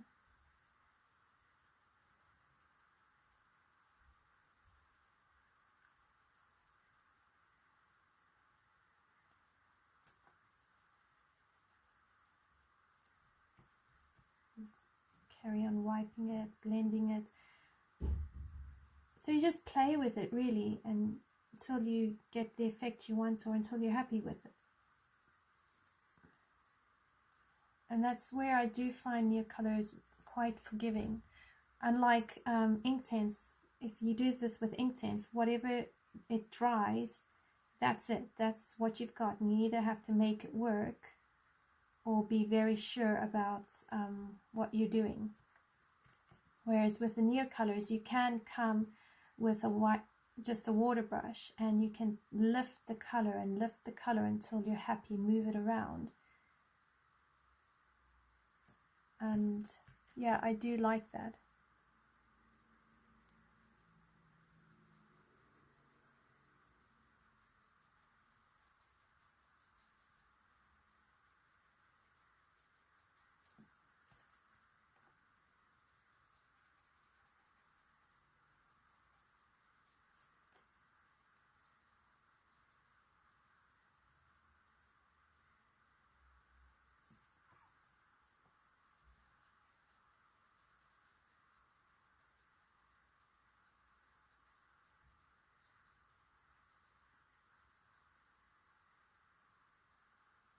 See, and the carmine mixes with that salmon pink, and you get a different color.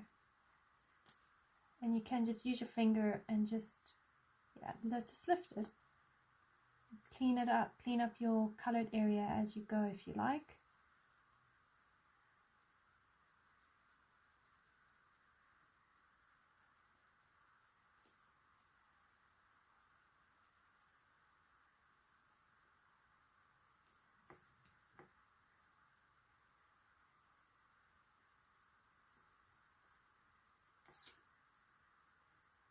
I have not tried the Neocolor ones. I guess I wanted Neocolor 2s because I thought 2 was better than 1. You know, like you're getting the 5th edition of a book instead of the 4th or the 3rd. But no, I haven't tried the Neocolor ones. I don't know if there would be much different to this. Maybe just, yeah, you know, I wonder if they like the distress inks, because you get the distress inks and then you get the distress oxide inks. And when you use the inks, you can still spray those. And I think the only difference between the inks and oxide inks is just how much of that sprayed effect you get. I think. I stand to correction.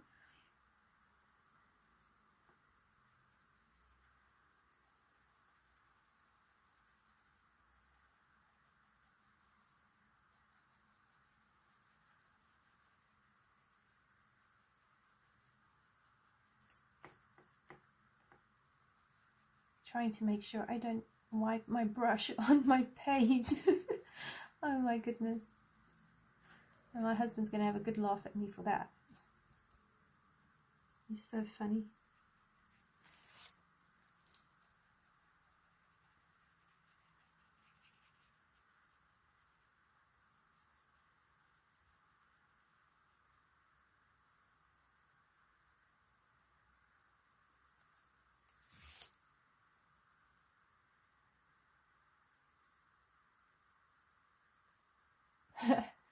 Yeah.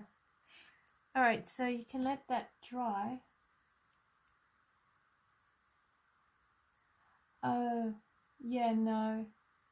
If they're not, I think what I like with the Neocolor 2s is that I can move them around with the water, and they also don't make my fingers too dirty. Whereas with the oil pastels, it's just a recipe for dirty fingers and smudges and all that. So I tend to avoid that where possible. Right, so I'm gonna pick up some more of this salmon, and I'm just going to try and deepen this side here a bit.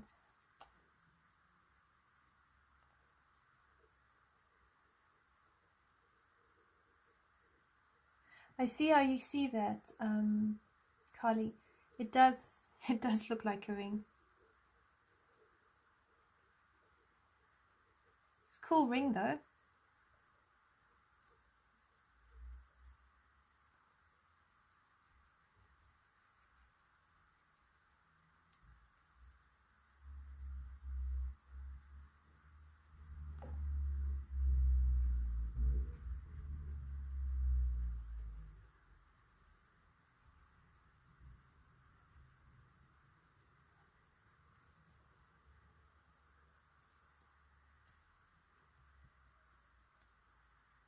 I do have a small set of oil pastels. They're really, really lovely. The colors are beautiful.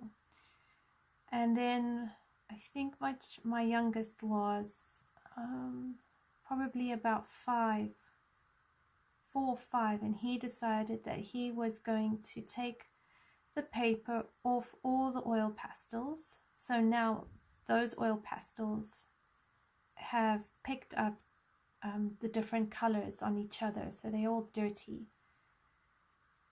So that was that. I have seen people do some amazing work with oil pastels.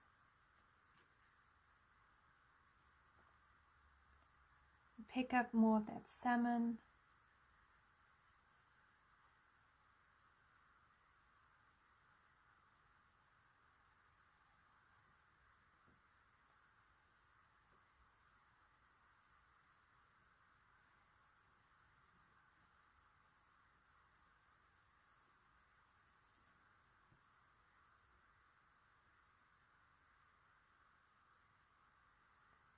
Yeah. I have an aversion to mess.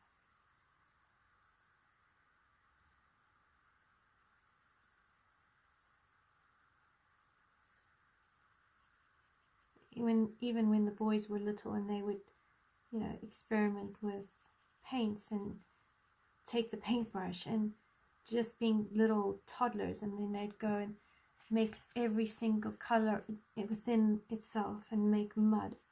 I would cringe. Just, yeah. So I stuck them in nursery school. Nursery school teachers were better at handling that sort of mess.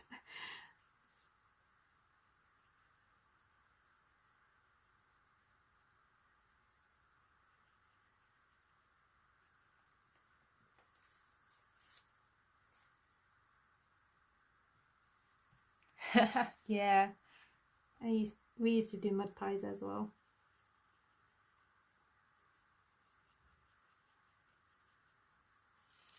All right, I want a bit more of the salmon here at the bottom.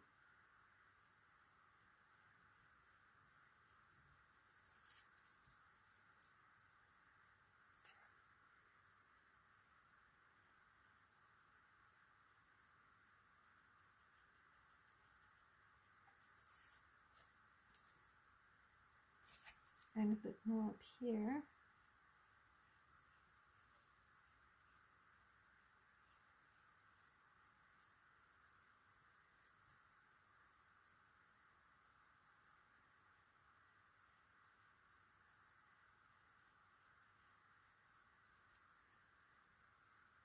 And then I'm just going to clean off my brush so I can try and blend this out. But if you look carefully here, I'm busy lifting up some of the paper, so I'm going to actually stop and let that dry.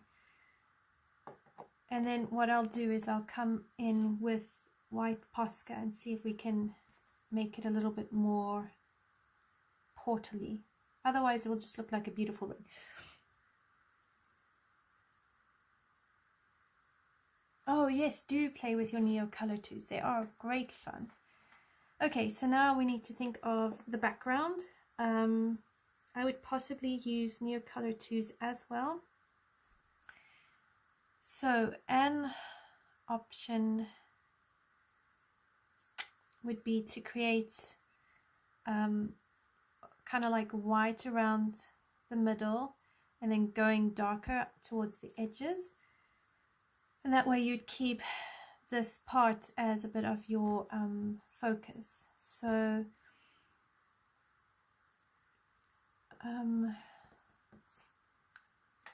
could use a Sanguine, which is a Russet. So it'd be like a reddish brown, and then possibly a brown. If we really wanted to deepen it, maybe a raw umber.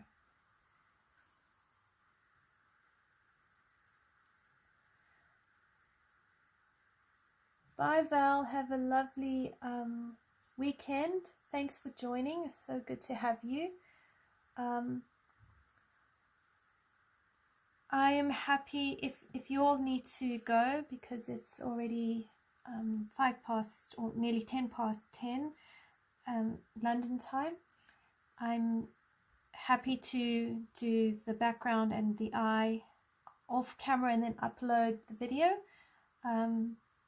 But if you would rather talk to me and watch me do it and ask questions, I can stay online. Either way, I don't mind.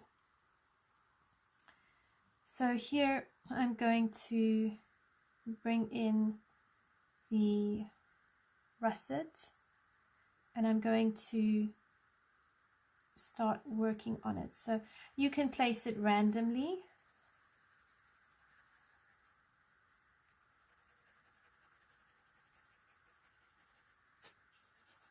It doesn't have to follow a set pattern per se.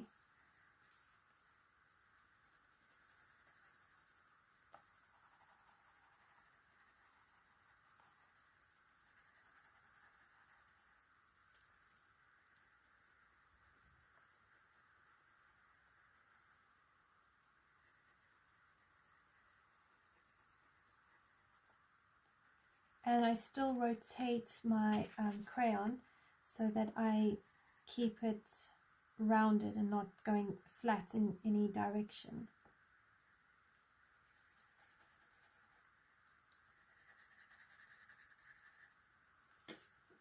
And then I would bring in the brown.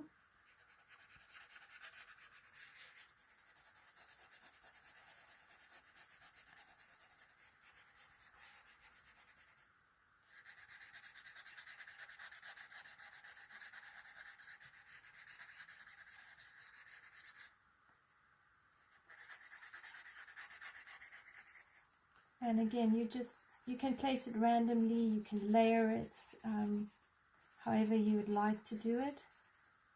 There's no rule really, it's just playing with it in a way that you enjoy.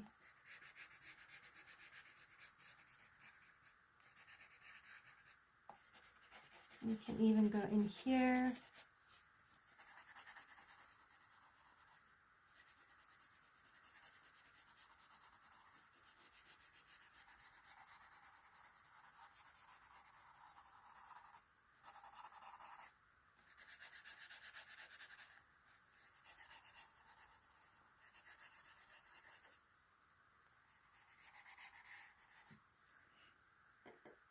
And then you've got the raw umber, which is just will deepen stuff up.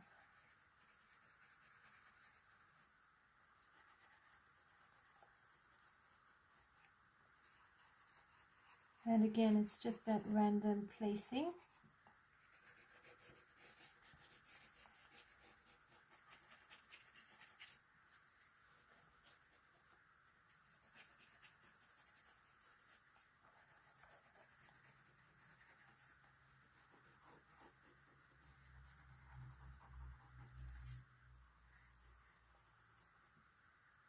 And then I would add a bit more of the brown over this raw umber.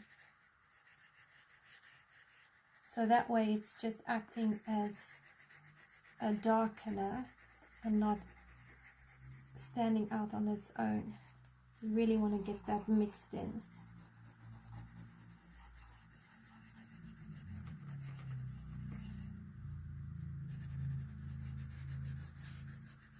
I like to be quite heavy-handed because I do want it to be quite opaque. I'm not a fan of that watered down effect.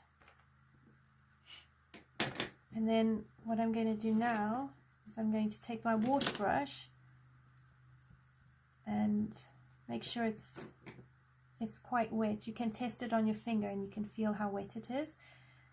And then I'm going to dab.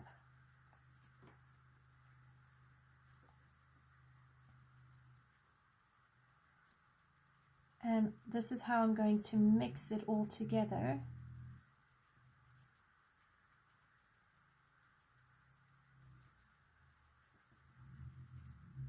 And just be careful on the edges, because this is where it can leak over into the other page. What you could do is put washi tape along the edges, and that way you could create it like within a frame.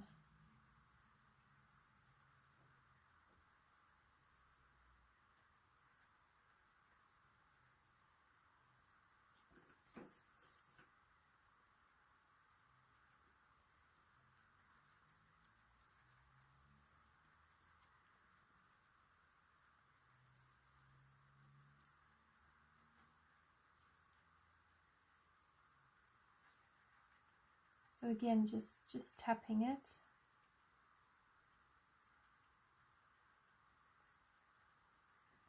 And I just do this along the entire page. And then you can lighten it.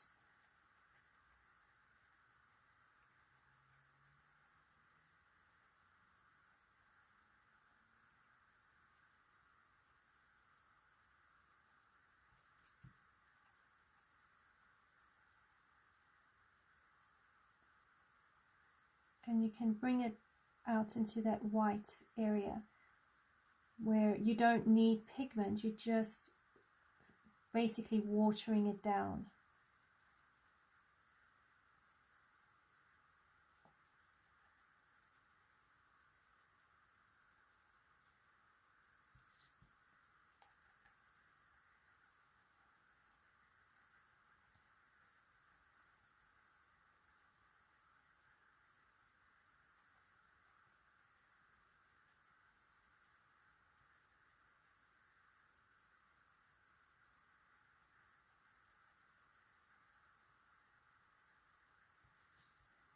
and just wipe off any excess. So if you've picked up too much color, then just wipe it off, and you can keep going in and out and lightening it up.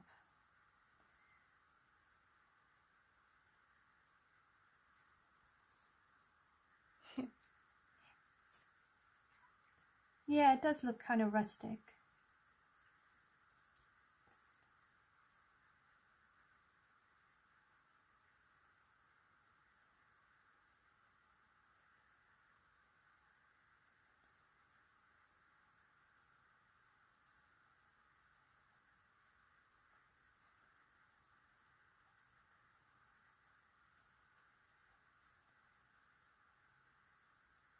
I mean, you could have that whole effect coming right into the whole page, and it would also work.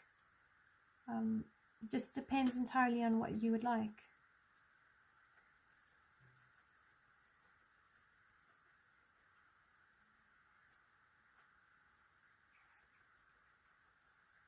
And then you can squeeze and use a bit more water.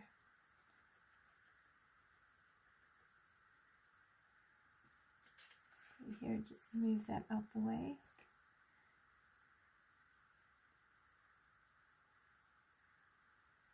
And I'm just trying to be very careful with the edges of the page, because I don't want to have it bleed into the next page as much as possible.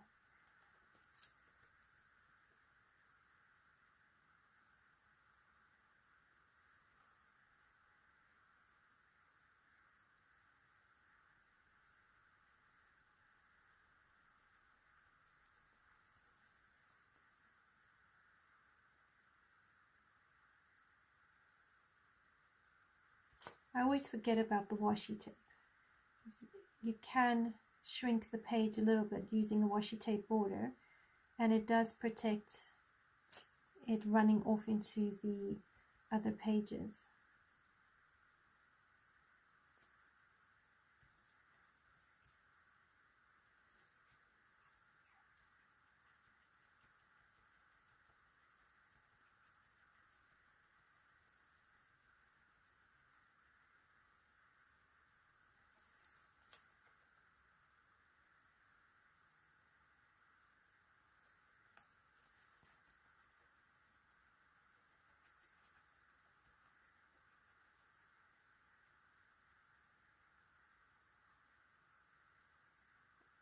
Just, yeah, really slow on those edges. I find the raw umber a tricky color, because with the wrong color combination it doesn't work very well, but with the right color combination I think it works. It has its place, let's put it that way. And then along the edge it just... So I tend to treat that raw umber a bit more reluctantly.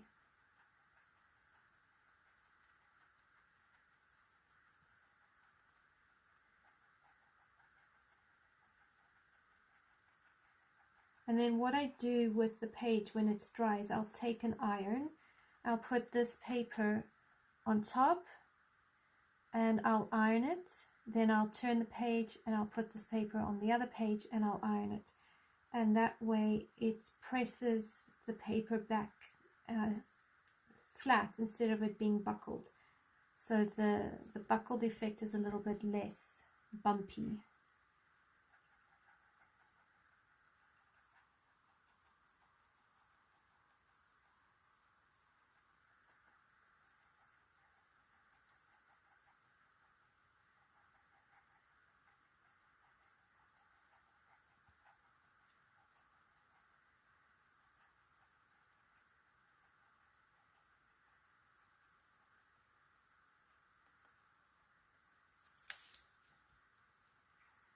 And squeeze the brush and I do the edges. So I've got a bit more water for it to kind of bleed out and fade through.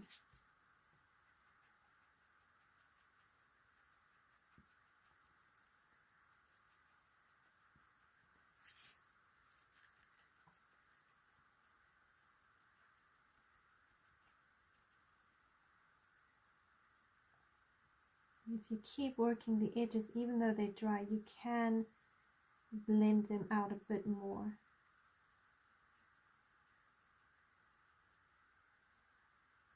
Because there's always pigment on this page.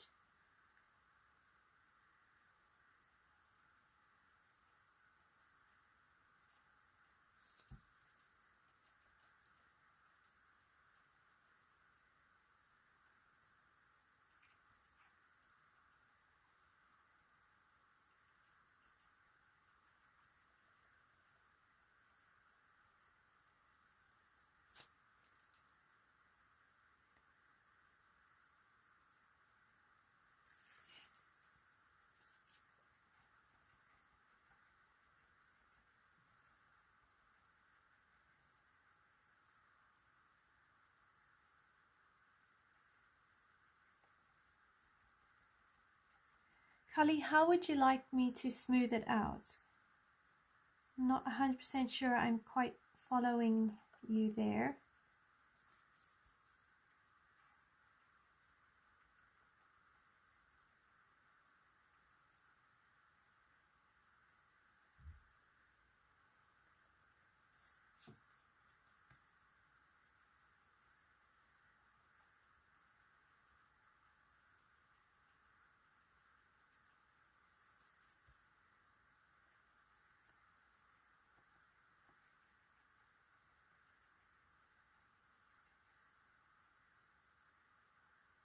Oh, okay, I'm with you. Yeah, it does smooth it out.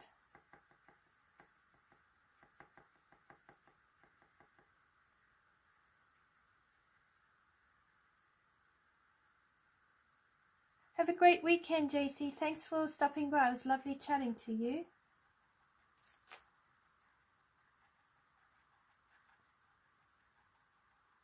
I think I am going to wrap the video up and finish this off screen. It will probably take another 15-20 minutes to finish this page. I do want to be thoughtful of your time.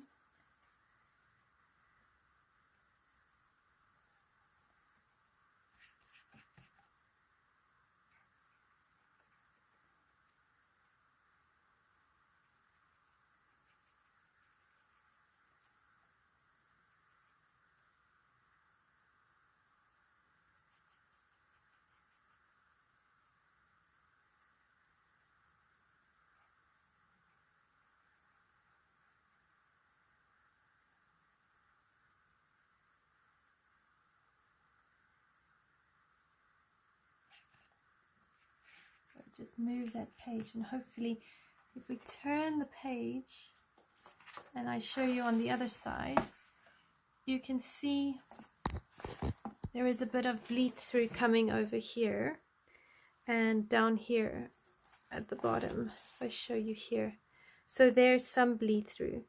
Depending on how much water you use, more water you do more bleed through, more risk of bleed through, whereas if you do less water, it won't bleed through as much, but that doesn't bother me. I can still work with that page. So I'm going to finish this page off the live, and then I will upload that video ASAP for you so you can see the finished work. I also need to give it some thought as to how I'm going to do the eye, and then we will do the Christine Caron skin tone next week. So thank you so much for joining me.